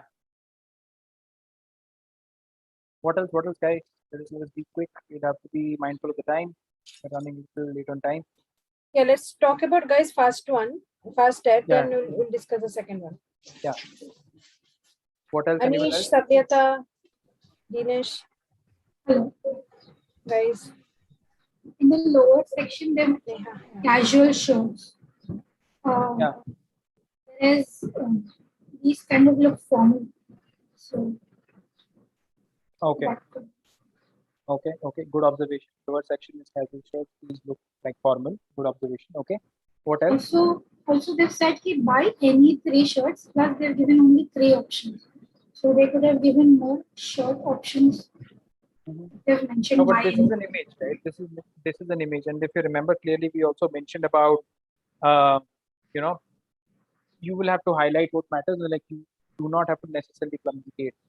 Okay, I think we've spent enough time on this. Let me give you my perspective on this, right? So if I would have seen this ad, first thing, it comes out as designer fashion. So look at this. Of course, like it could be a name. I'm not denying that. But the first thing that kind of like put me off is designer fashion. I would not be comfortable putting 999 rupees to buy something from a shop which goes up with a typo in terms of the name. Probably they have also sort of designed their name in this particular fashion. But clearly, you know, there is something off here. So I would not be comfortable sort of like trusting a website like this. So this is one. That's first. Second, it calls designer fashion over here, but when you look at the website here, it says roastfashion.com at the bottom, right? So what is this company? Which phase is it taking? And then third thing is like I clearly see some, I could say, gross errors in terms of spelling mistakes.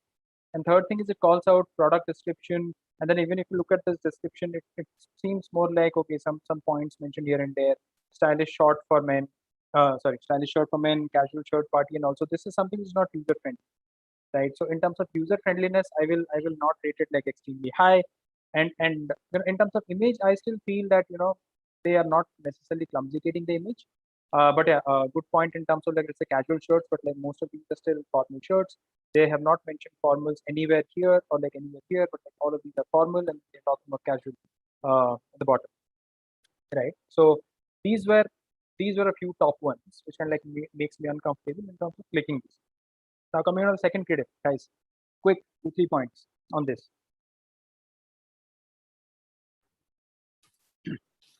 Yeah, guys, unmute yourself. Whoever didn't perform the first one. Anish, Dinesh, Ramji. Sabita, guys. Here the Swapnil. font can be, the font could be better in the second ad. Okay, It's very light. It's not visible. okay, okay, okay. What else? The Arabic wordings, you could just remove it and try to connect with a larger audience if you're using Hindi or English instead of using Arabic. Okay, okay. What else? So if you look at this particular creative, right, it calls place your order now. So they have definitely told you place your order now, but where do you place your order, right? So you see this on your page. So this probably they would have you know promoted as brand awareness objective or like probably engagement objective, but then they are not linking it to their website in the first place, right? So when you look at this particular piece and place your order now, it is good. You place your order, but then there's no link where people go to. I mean, there is no clickable link, nothing. So I mean that is the biggest of this particular creative. And then the remaining points, of course, I agree. Like some of the font and all, this is like not legible. These are like let's say very small. So what would have happened is they would have actually created this for a magazine ad, and then they also use the same magazine ad or like probably the soft copy of that magazine ad to run the social media ad. Right? So the first point which I mentioned, which is on build for platform, this is definitely not that, right? So this is not taking the sensitivities and nuances of social media, and then they just like went with like whatever they've created for something else, or like they put it somewhere else. Right? Okay. Now the third one, quick on the go. So what are your topics? Probably I'll take about 15 seconds and then we go on.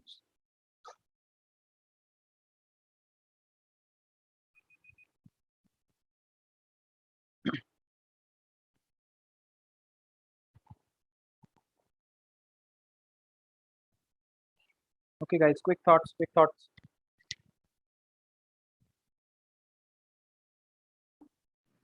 A lot of services are covered in just one ad. Like you can have separate ads for education, for immigration, a different ad.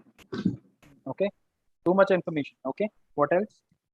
The first two statements are mostly like not going well with each other in the caption. You mean thinking about higher education and then you're thinking about Europe? It's like repetitive text again and again.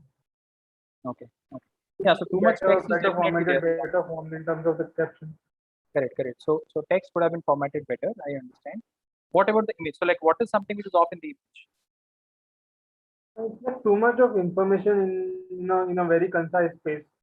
Got it. And also, in terms of if there are too much text, then the ads also, would not really perform well as per the Facebook guidelines.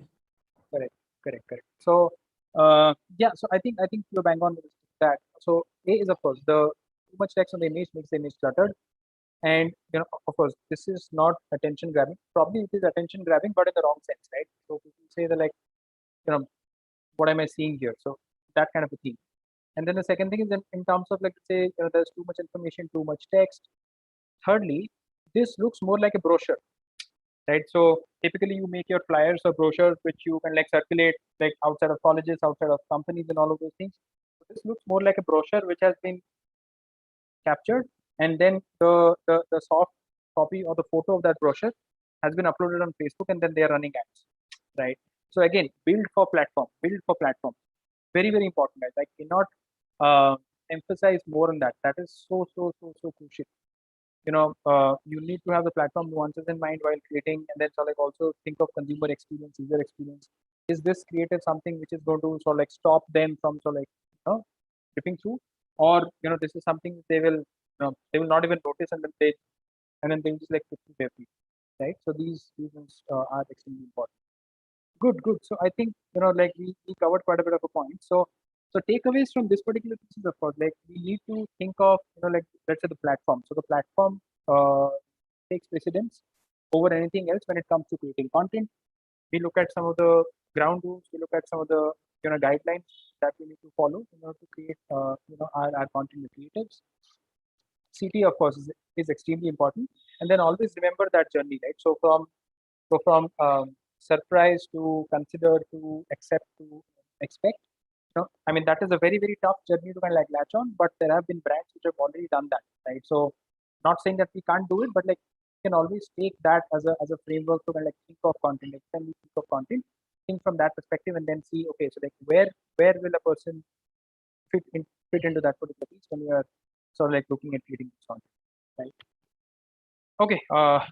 Again, quick one. Not going to spend a lot of time. How many of you have seen this ad? So this ad had come.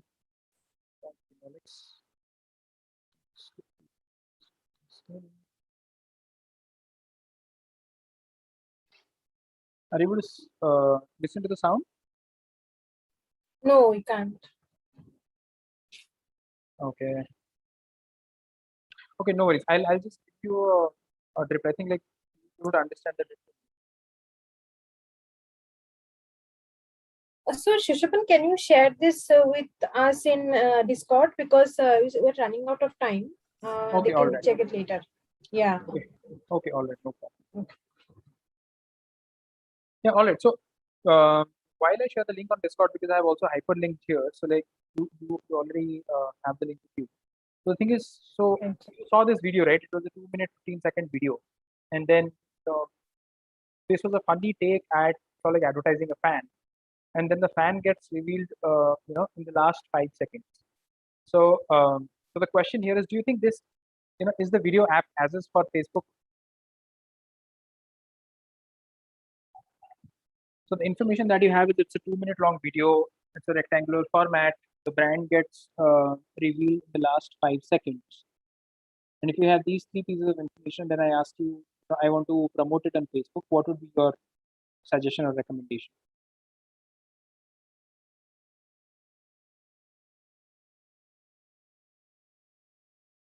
Guys?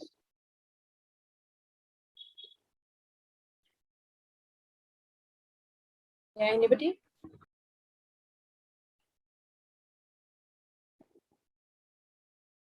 Are we audible or like out? Yes, you are. Okay.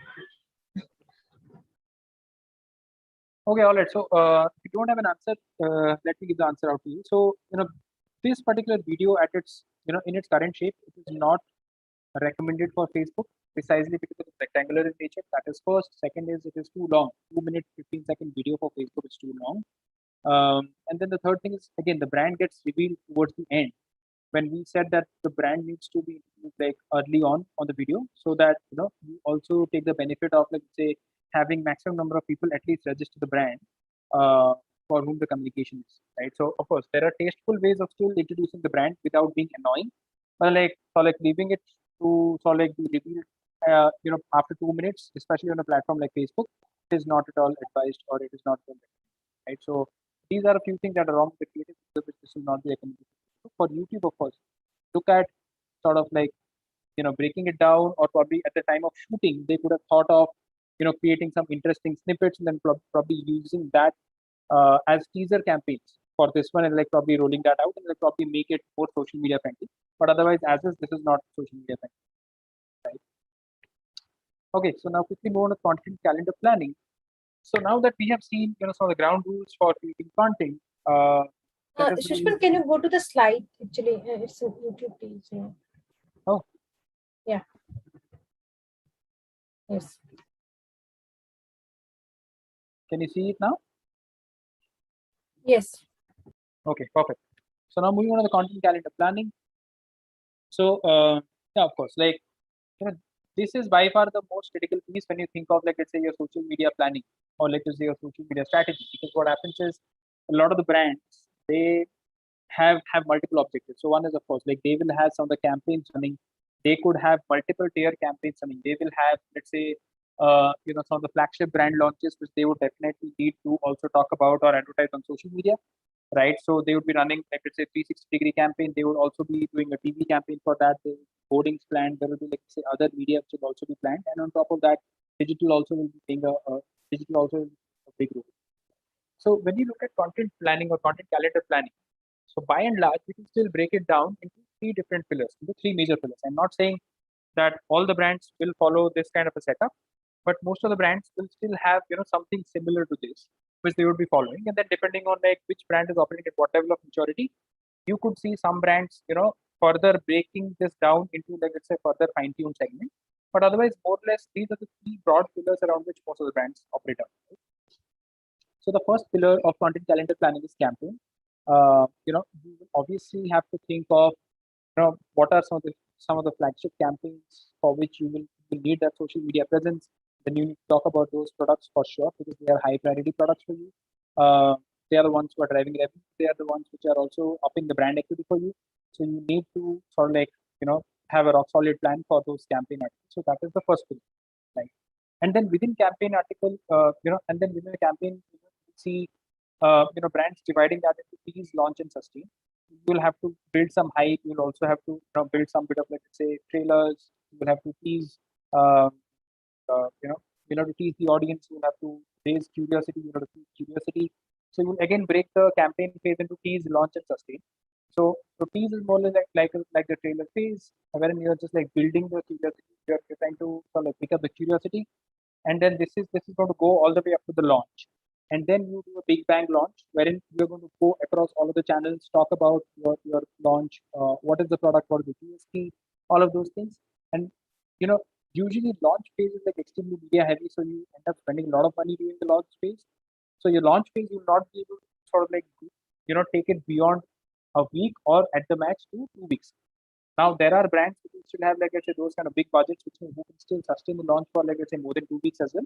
But typically you see brands kind of like tapering down the launch phase in about 2 weeks, and then you move to the sustain phase, which is the sustenance phase, which will not have as much frequency as they used to have during the launch phase. But then obviously they will still have some kind of a presence of your on your social media handles even after the launch is done. Right? So you are done with the launch, then you will also have some of your product plans in the and then you would have your product sales targets. You know that you will have to sell these many number of units across all of the channels put together, and then you usually get a target and like sell those right within this much period of time.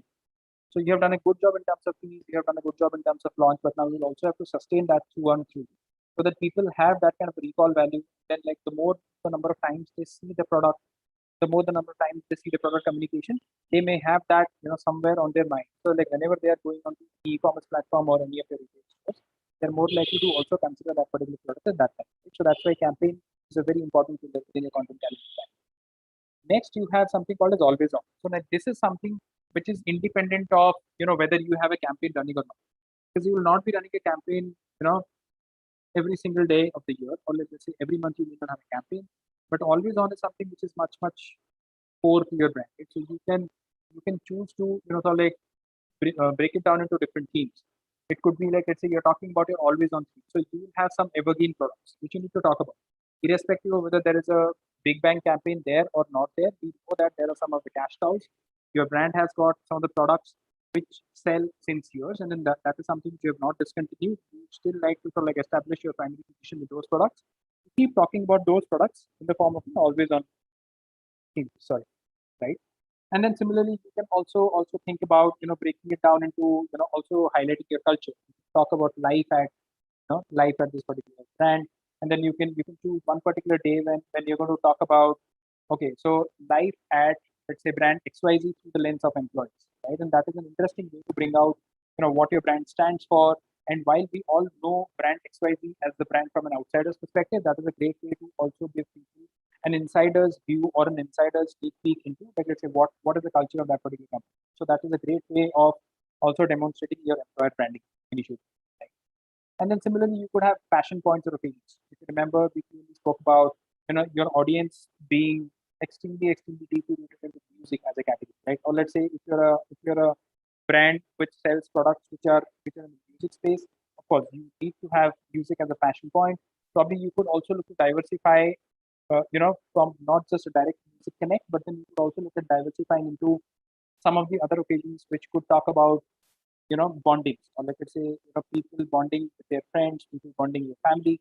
So you can create these kind of like different things. And like usually for most of the brands, they would have those identified occasions or passion points around which you will have to build out those themes, and then probably have that always on communication, so that you are still giving people a reason to come back onto your platform and then check out your content for something else, for something more. And while you do this, you also have to ensure that you keep refreshing your content calendar, refreshing your pillars, you know, every 2 to 3 months. And then you will have to be always at the crux of the numbers. Look at the numbers. What are the engagement rates? How are your posts doing? And like what kind of response are you getting? And then accordingly look at like whether you want to continue with one particular pillar, or you want to sort of like fade it away, or like probably get some another variant of that, because you have overdone one particular pillar, and that's why you need to do something else, right? So you'll always have to have that kind of a, okay, so put this creative, look at the numbers, assess what the numbers are saying, and then accordingly take it back as a feedback mechanism, change your creative, or like probably change your theme, and then see what is working, what is not, right? And then similarly, some brands also choose to put up consumer love. A lot of people, they tag brands and put up stories. So if you as a brand is tagged by someone else on a story, probably you can also feature a weekly highlight wherein you can show some of the top consumer mentions, wherein you just regram or reshare whatever has been said about you by a consumer, and then like that is something which showcases the consumer love that the brand already attracts, right? So that is being real, that is being relatable, that is being raw, and a lot of times that is something appreciated on social media. And then you can focus on influencers, brand collaboration. We can talk about some of the always on collaboration that you may have with influencers. Send them some really nice goodies. They like something, they put up on their social media handles, so like repost, regram that. So these ones can also be a part of your always on communication. And then a lot of brands also do like let's say contests, or like let's say there are different engagement themes on which they would love to gratify people. Basically, let's say the brand love, and that's how they keep the word going around, and then they want to engage with people on a regular basis. So this could be like another interesting way for you to like create this theme for always on. Of course, this is not the exhaustive list of themes, but then I have given you a bit of a sense of how exactly do brands go about creating their always on calendar. And then another important one is moment marketing. This is something which is extremely important in the current times, because these days people are extremely vocal about whatever they think or feel about, and then they are quite expressive about that. Right? So what happens is even brands also need to take a lead from that, because since brands are kind of like trying to slowly and gradually reduce the boundaries between like let's say audience lives and brands, so they would also need to have you know uh, a point of view or a perspective for one particular moment. it is not necessary that brands will have to sort of like leverage on all of the moments, but then there could be some of the moments that could fall with the brand's, personality. There are some of the moments that could fall with, some of the things that the brand strongly believes in. So that's why you can definitely look at moment marketing as an opportunity for you to have a point of view, right? So we will just like look at some of these in terms of examples in subsequent slides. But before that, so a quick question: how much should be spent on the teaser phase? Because we spoke about campaign phase and campaign phase being divided into teaser, launch, and sustenance. So as in what percentage of the total campaign budget do you think is a fair amount of budget to be spent on a teaser phase? Guys, do we have someone? Can we have some quick guesses? What do you think? I mean, I'm okay with the range as well. Shavir is saying 5 to 7% in chat. Okay. Any other thoughts? Like any other diverse thoughts from this? 5 to 7%. Okay. 20 to 25%. 20 to 25%. Okay. All right. So let me give you my perspective on this. Like in fact, like that is something which most brands usually follow.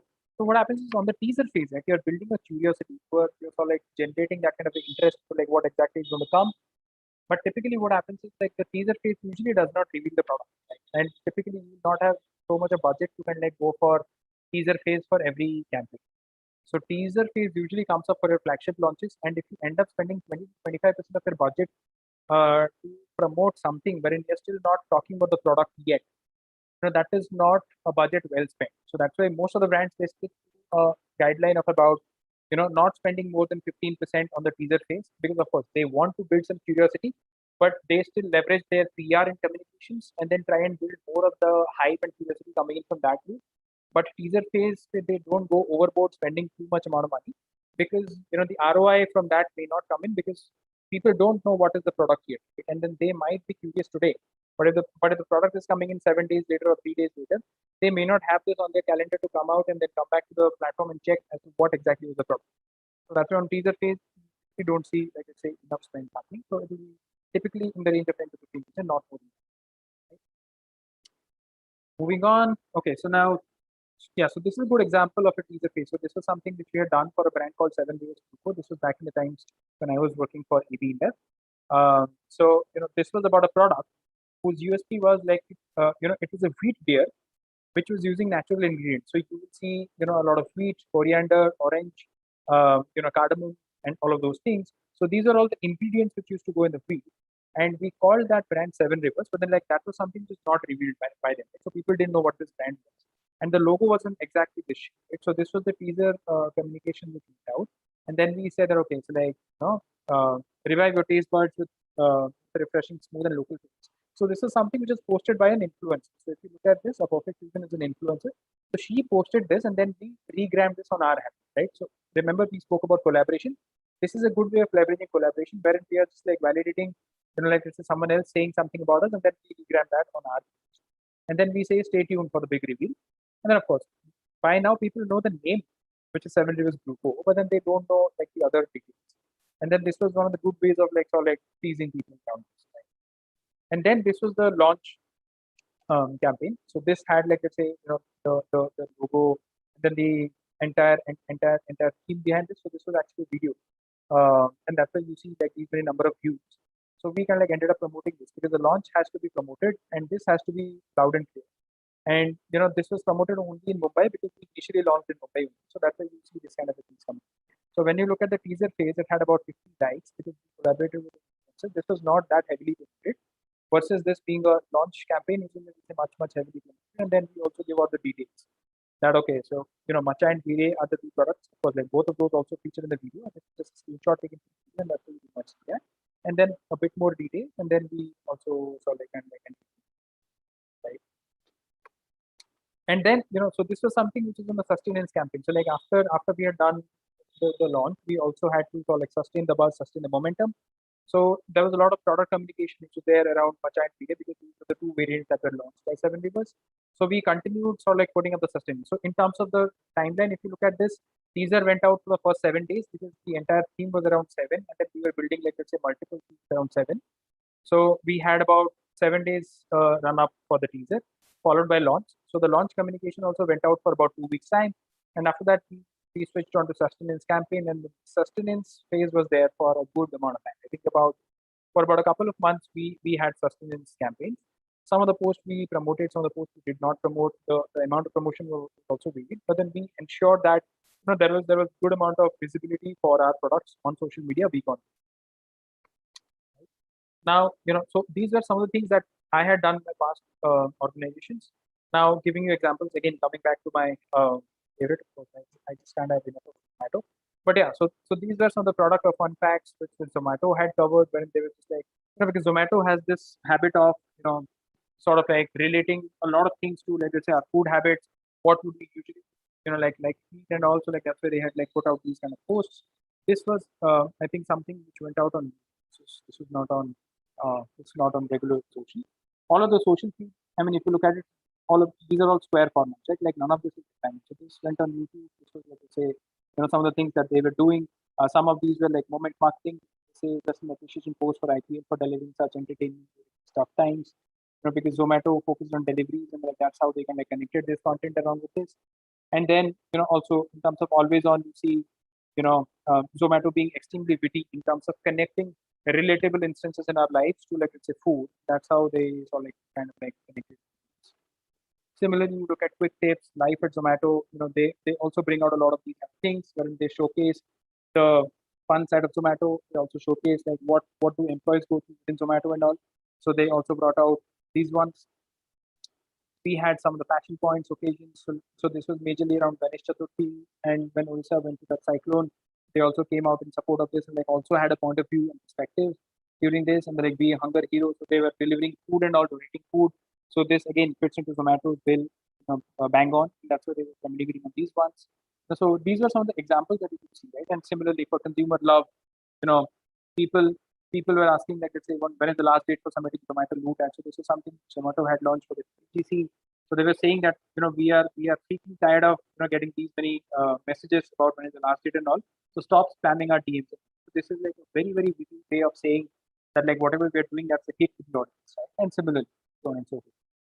You can take a look at this because we will individually have access. And these are some of the examples of influencer collaborations that they have done. Right, and then of course, like Zomato also does a lot of contests. So when you look at, like, let's say, those pillars, Zomato kind of like covers like most of these their pillars, like what they had done in the social media. And you can take a look at this, or like probably take a deeper look at what they're currently doing, get a sense of their social media content calendar planning, what are the themes, how they have divided these, then get a better sense of exactly how exactly are they doing this, right? Moments marketing. Trends had come up, so like they had taken a very, very standard this as well. So this was during that time. This is again during TBF's popular themes which had come up. So they also kind of like related that, like also had a lot of themes around those lines. And yeah, so like this was especially on the content format that we spoke about. So don't just like pick like one particular format to post. You have so many different ways of uploading content. You can post, you can put stories. There are reels, there are shorts on YouTube. IGTV also is a different way for you to also showcase long format storytelling. There's something called as guides. If you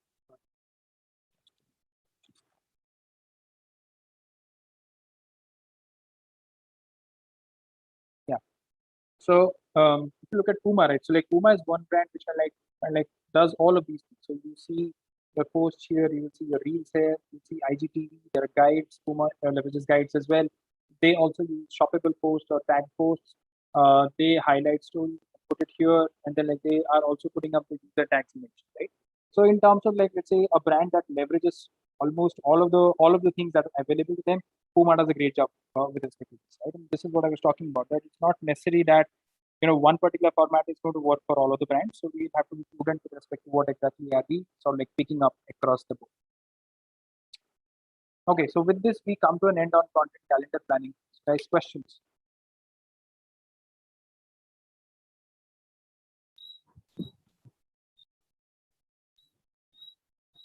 Yeah, guys, ask questions.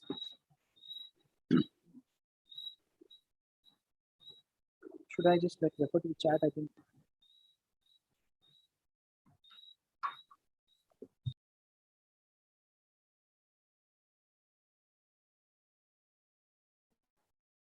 Yeah, so in terms of content planning, like I think we can, plan most of the content, but then, sometimes there are like certain updates or certain trends or certain events which happen which cannot be planned. So, how do we go about, which will fall into creating moment content marketing. for, yeah, Correct, correct. So, okay, so if you remember those three pillars that I spoke to you about, the yeah, moment marketing piece is something which, like many a times moment marketing can be planned and moment marketing can be unplanned. Just to give you an example of planned moment marketing, let's say there is a solar eclipse, there is a lunar eclipse. You all know that it is going to happen on this particular day, and then as a brand, you can have a witty take on that, right? Versus unplanned moment can be like, let's say, a sport event, right? Because there is something happening live, you don't know what is going to happen. But in terms of planning something within sport, you can still think of like, let's say, different ways, right? Like, let's say if at all it's cricket, and then you know that there could be sorry,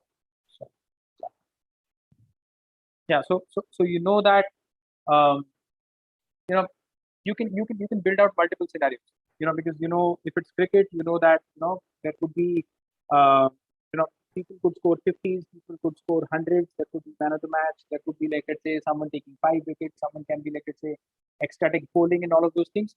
So you can always keep it ready and then sort of like think of it in terms of a modular approach, so that like what happens is, that these many scenarios can emerge out, and then you definitely want to have a point of view on this, so that by the end of the game, you know that someone might have hit a 50, someone might have done well in batting. You just like take that particular theme and then kind of like include that with, like, let's say, the player's name, or like probably an indirect reference to the name, because you might get into legal suits if you do not have a rights to use the player's name for branded activity. So probably you can take indirect references, and that's how you can still sort of like bring out those kind of moment marketing.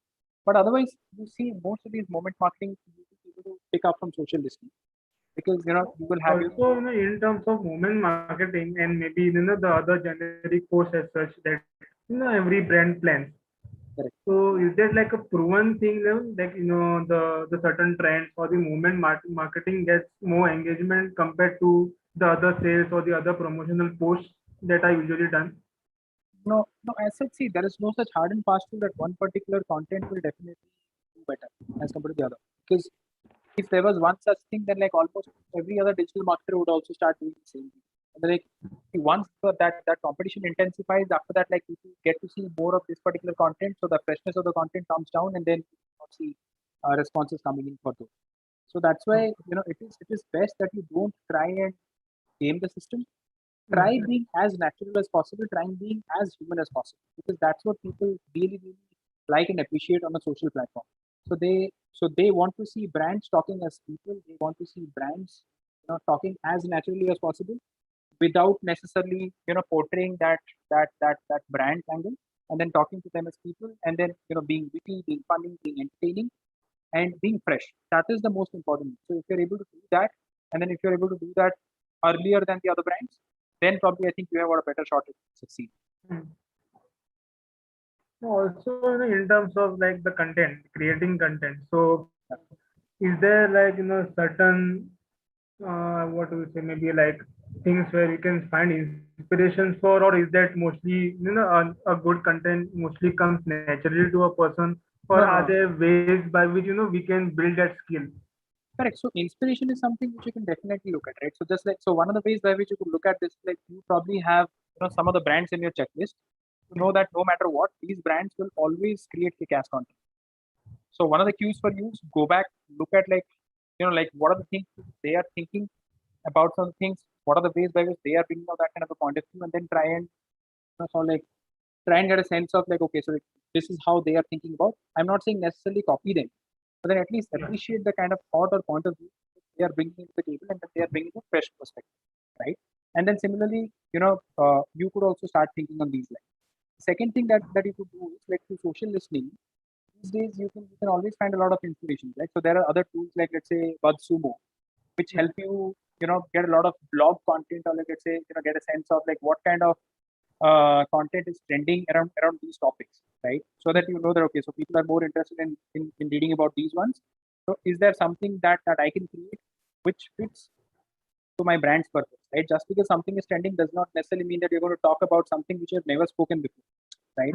So you will have to find content which is trending. You'll also have to find content which kind of like fits seamlessly into your brand's purpose, and then you will have to maintain the brand's tone, and then sort of like take a stab at it, right?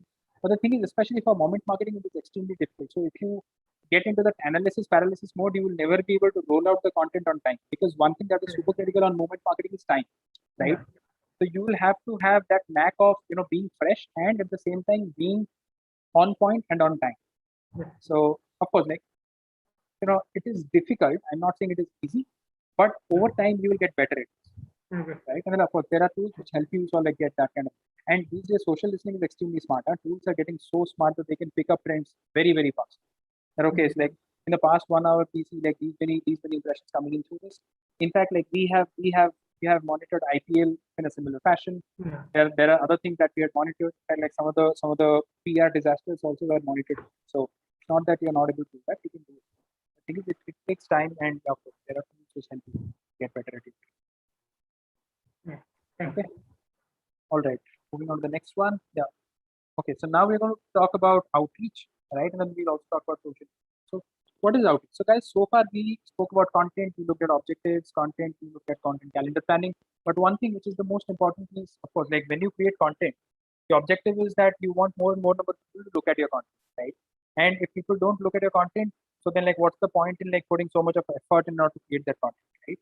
So I want to spend some time to just give you a sense of the outreach, right? So how do people get to see your content? So there are primarily two ways to reach audiences on social media. Right? So one is organic, which is like, let's say you have a brand page and then you're putting a post and then you're not giving any money, right? So you're not paying anything, you're not promoting that post at all.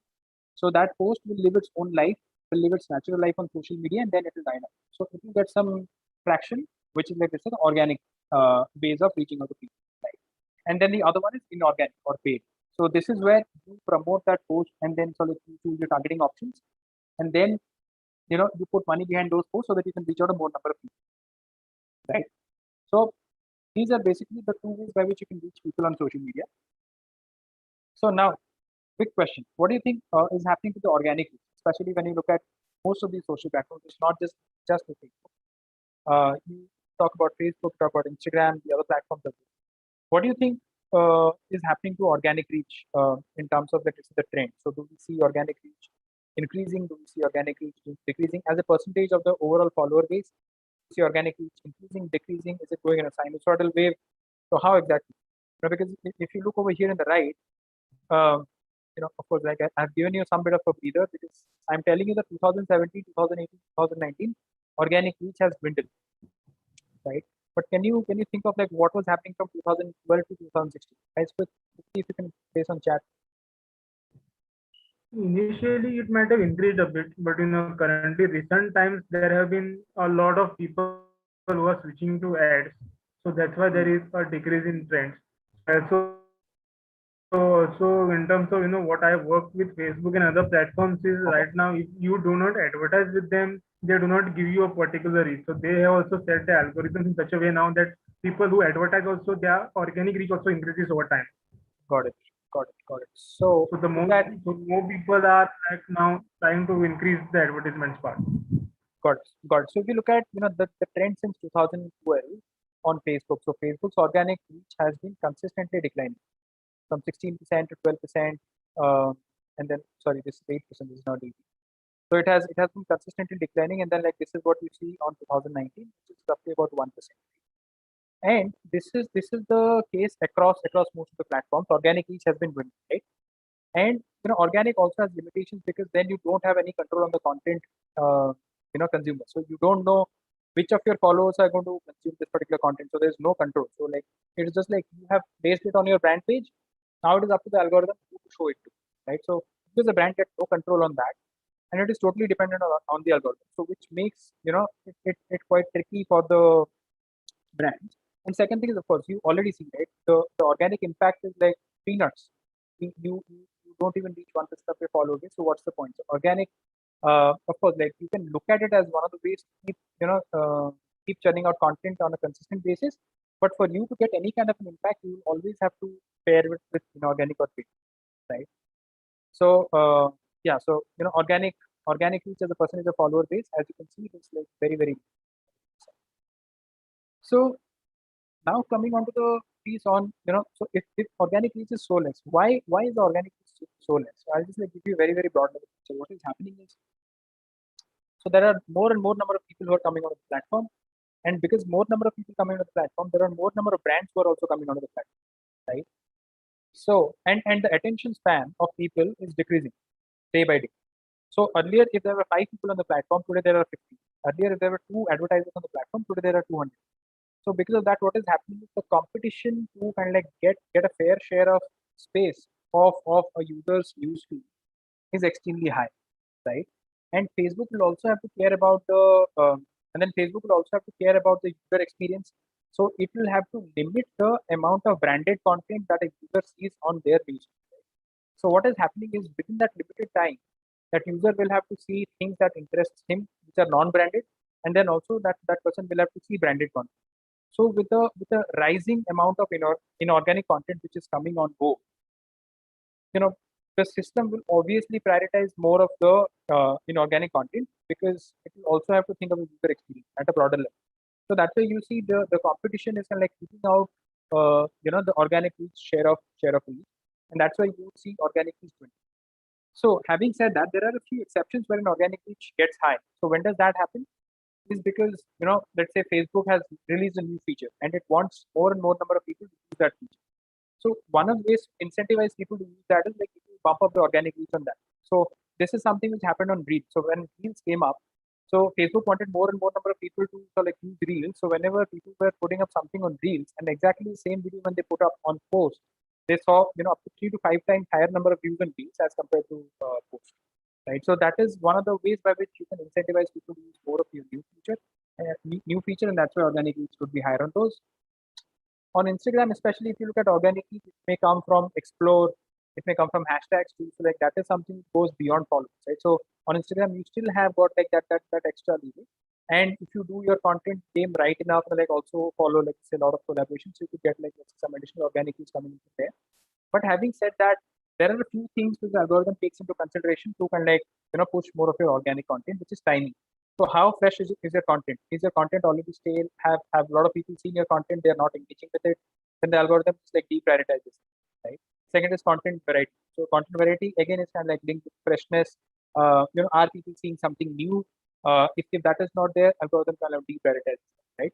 And collaboration. So whatever you are posting, if something similar is being posted by a lot of other people, so algorithm takes that as a positive thing.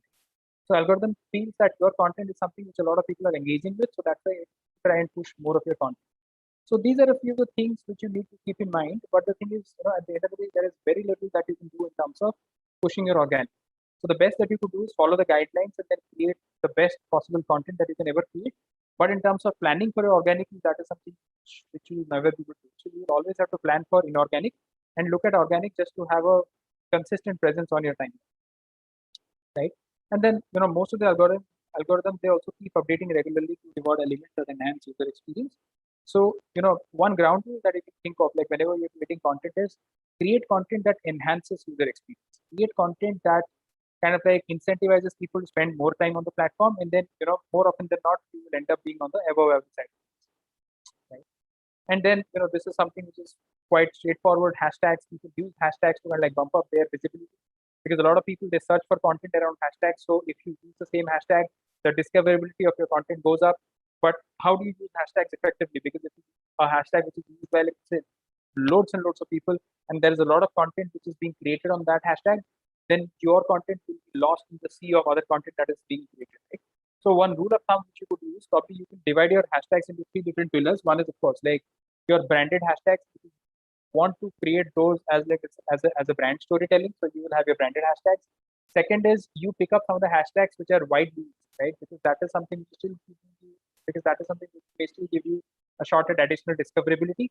And then you will also have to select a few mid-segment hashtags which are not as popular, but then they can still help you sort of like being discovered by a few people, right? Because what happens if you go for extremely popular hashtags, competition will be extremely high, and your content may go down the feed extremely soon, right? So that's why you will also have to create those mid-segment hashtags, and then probably have a better shot at reaching out to, or like probably bumping discovery.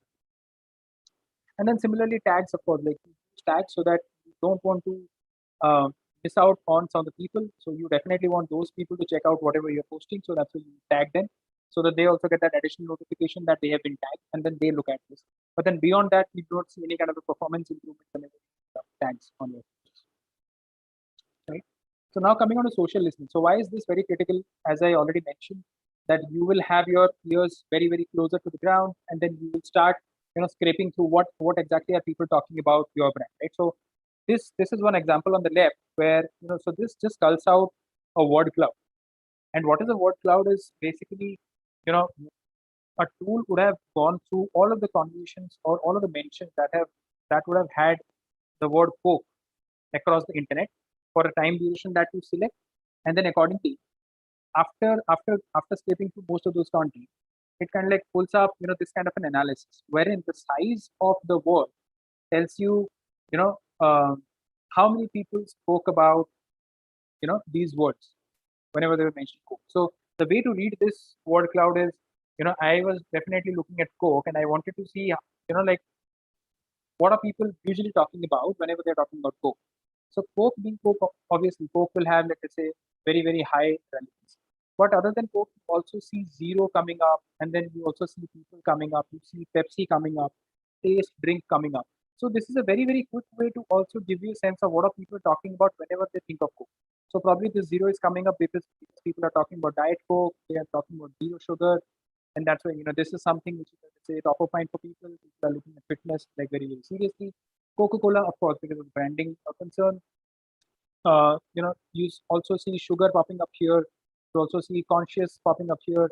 You see people popping up here. So, in a nutshell, this gives you a quick overview of like what are people talking about, and this is a very healthy way for you to, quickly pick up, are there any outliers? Let's say, uh, you know, if people are talking about dishonest, or like if people are talking about cheat, people are talking about, those negative terms, you can very, very quickly, look at those negative terms, and the size of that negative term will tell you whether there is something which is extremely, extremely critical and you need to act on it immediately, right? So this is again going back to answer one of the questions that popped up previously.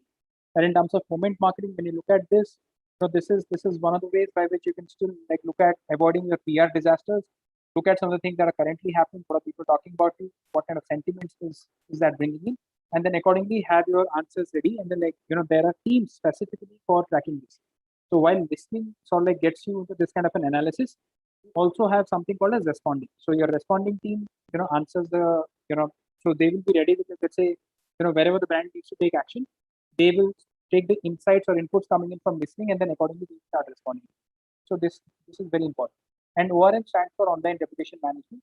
So this basically takes care of, like, let's say, the response part of things, right? So you have seen this, you have analyzed, you have realized that this is something which is critical and you need to act now. And that is how your responding team comes into picture. And then there are certain protocols that you need to follow, legal in the line, and then you just like go out with the response. And Facebook gives you something called as this, which tells how responsive is the brand to message, wherein it also gives you a numeric score on your response rate. This is basically what percentage of the messages that you receive you were able to respond, or at least the first response to that query went within 24 hours, right? So this is 100%. So this was about a brand which kind of like responded to 100% of the queries within 24 hours, right? And then if you look at this, so this is basically, so out of the percentage of the responses that went within 24 hours, what was the average time within which the response went in? So this was on 7 minutes, which is the response time. And that's why this particular brand about a very responsive tag. So Facebook has its own criteria to, assign badges. Like some brands will be very responsive, some brands will be responsive, some brands will be active, and then the other ones will be like falling short. So you get some targets which you can work around, and like probably get this. So like this is something which a lot of brands give a lot of importance to. And now coming on to like now that we saw, okay, so like this is something that's happening. What are people talking about this? How can brands respond?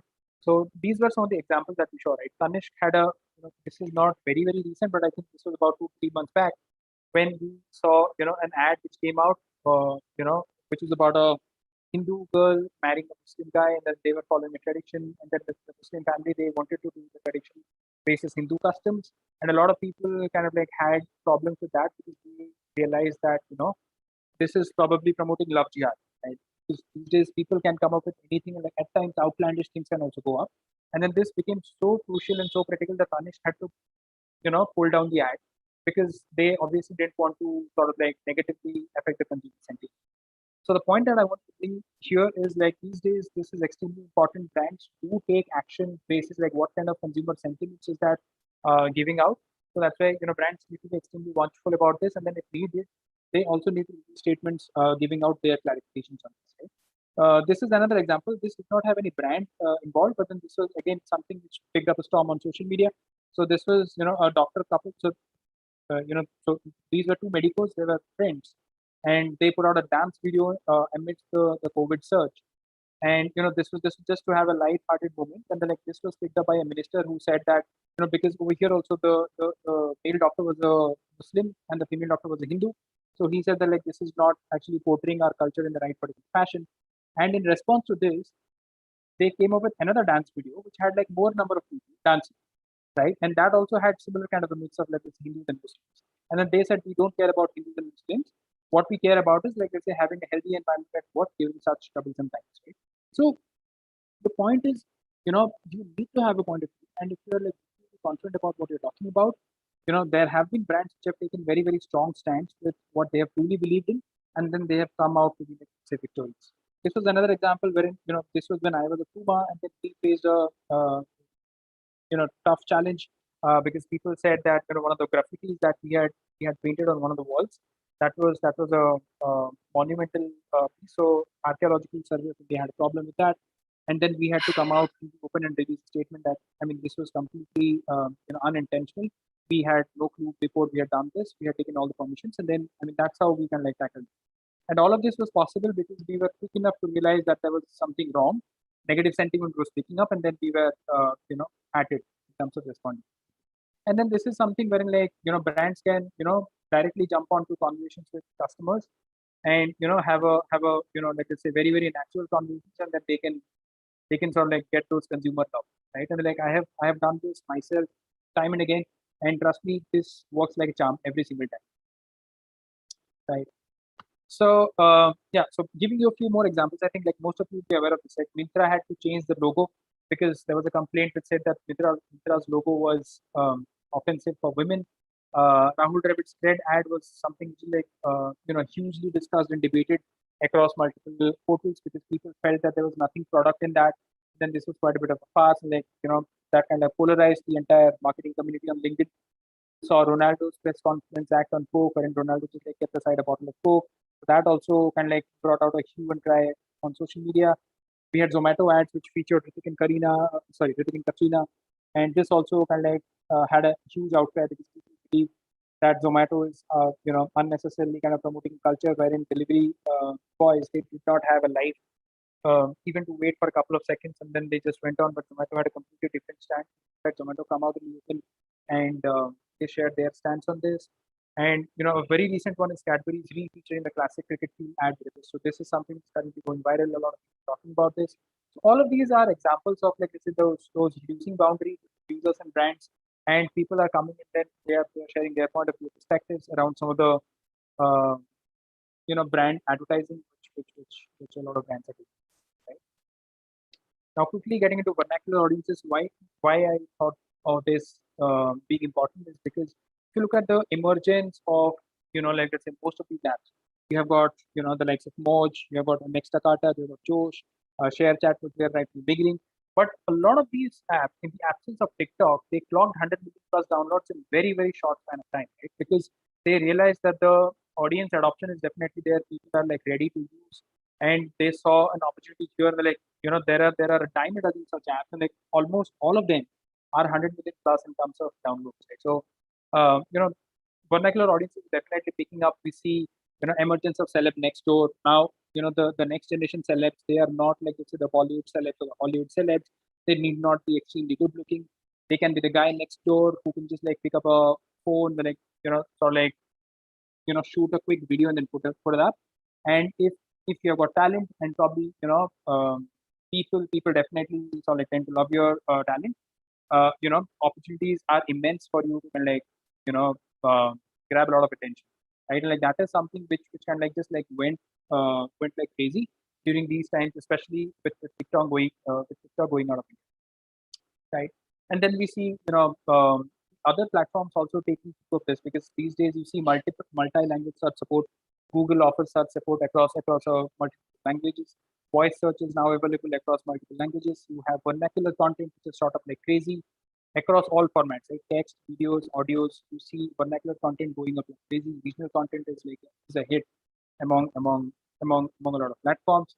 And especially when you look at this from a developed market standpoint as well, especially if you go to Europe, even if people know English, they don't use English across countries. So they just like stick to their own mother tongue, and then they stick to their own language in their own space. So as such, this is something which is not, this is something which is not particular only of India, but then a lot of other countries also, have already seen this kind of phenomenon. And in terms of local languages commanding a hefty share, you already see this happening across the board. If you think of music streaming, think of apps like Gaana, Savan, Jio. You see languages like Bhojpuri, Punjabi, Tamil, Telugu doing like really great. Some of these languages are already 30% plus in terms of the overall user base which are following or listening to music on these platforms. And if you look at the way they are currently going, the next 2-3 years, if a report is to be believed, they can overtake Hindi, right? So like that is the kind of strength, and like that is the rate at which some of the audiences are. Okay. So yeah, so this is what I had to cover from all of the sections. So questions for this particular section, guys? Yeah, and we can skip the quiz also, Susovan, because Sure. it's 6:16. Yeah, guys, you can ask question. And feedback link is there. Please provide feedback. It's very important for us, guys. Please don't skip it. I'm pasting the feedback link again, guys. Please provide feedback. Questions, people? I know it's Sunday evening. You guys are looking up for IPL or like probably some of the other things that you have in mind. But Yeah, guys. questions, thoughts, like even if you don't have questions, but you want to share a thought which is like it's relevant to what we discussed today.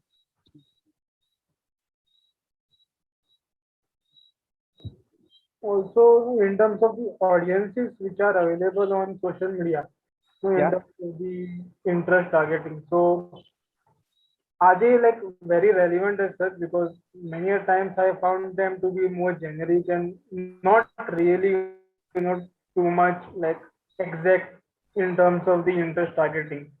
So there No, are so many audience overlap in multiple interest groups. Anish, we're going to cover a detailed section on targeting and paid social media advertising. So Okay. I think the class is there next week. So we're going to cover this in detail. Okay, sure.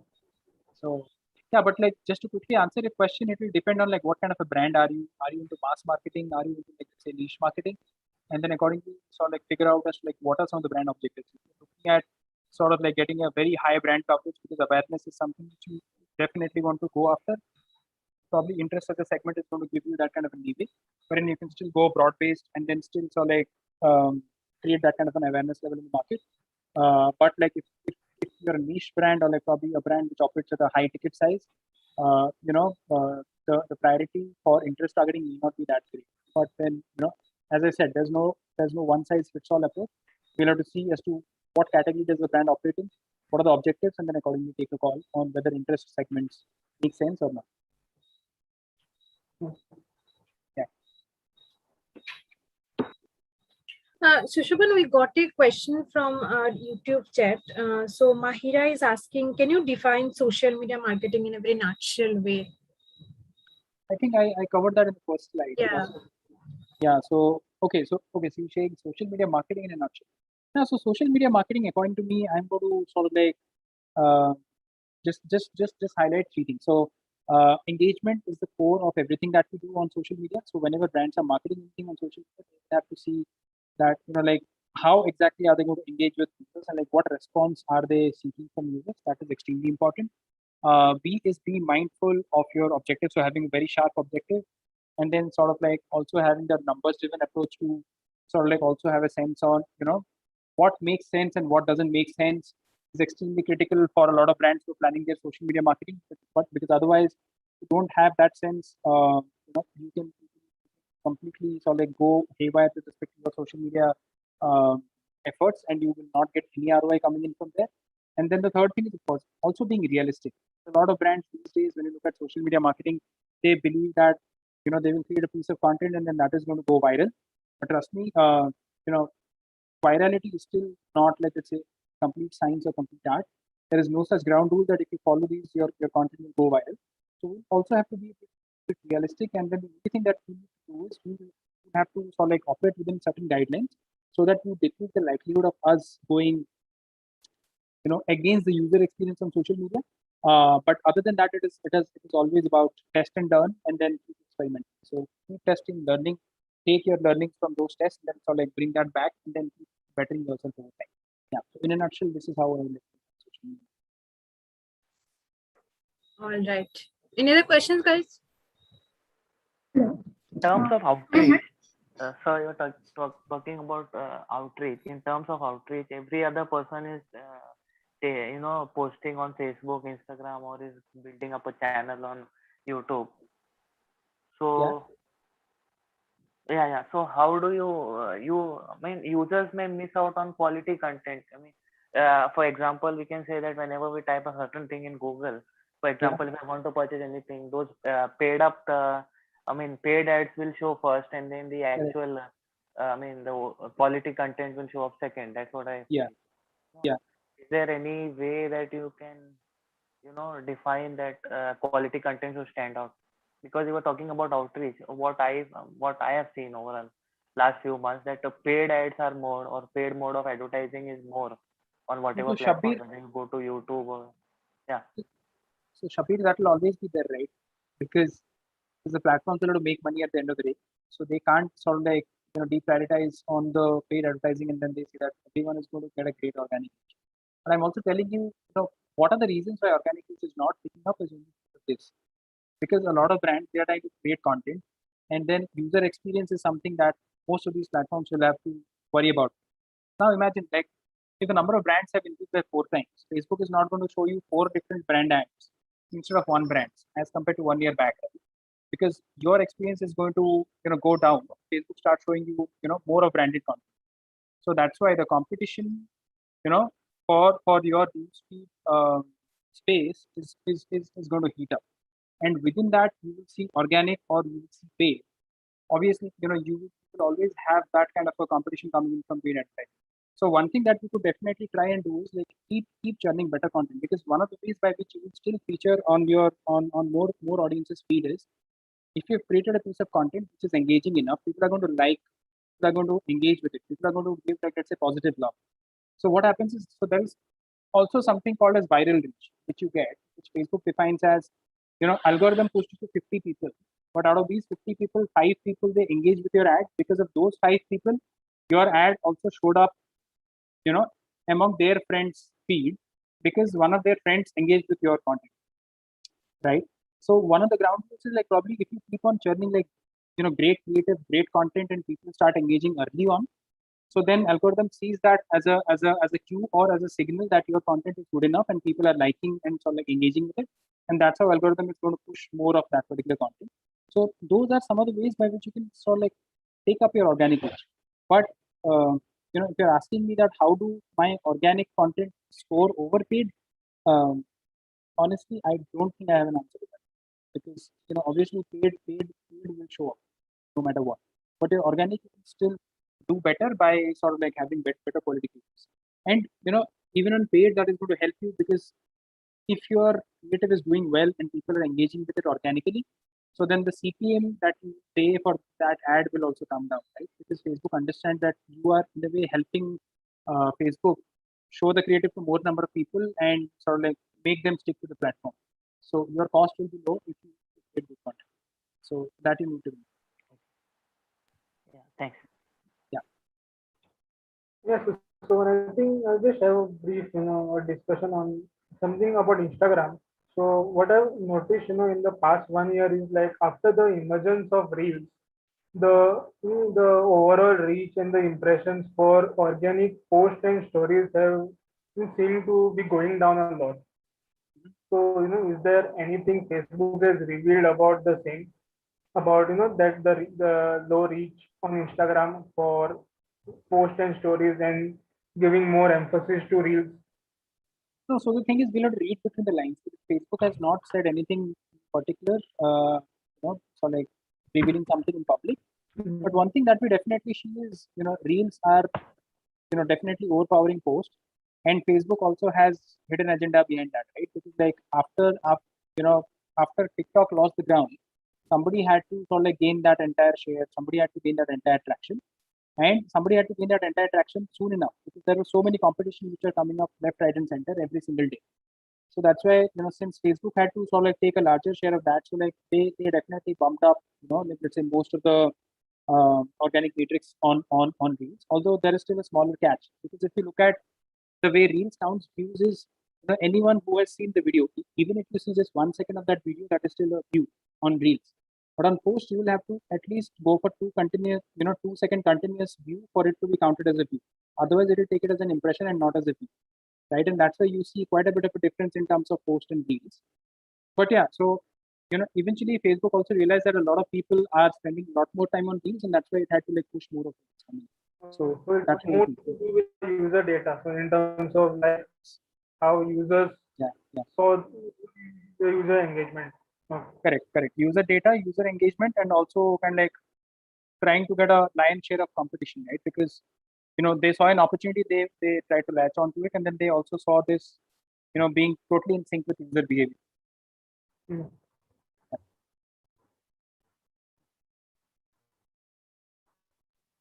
All right. Any other questions?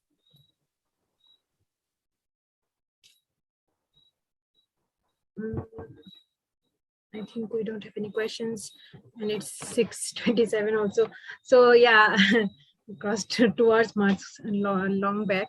So thank you, Susovan. Thank you for the session. It was really interesting and engaging. I think next session will be more engaging because you'll be showing the tools then and paid activation. So it will be next week. So guys, next week will be also like very tool heavy kind of a session.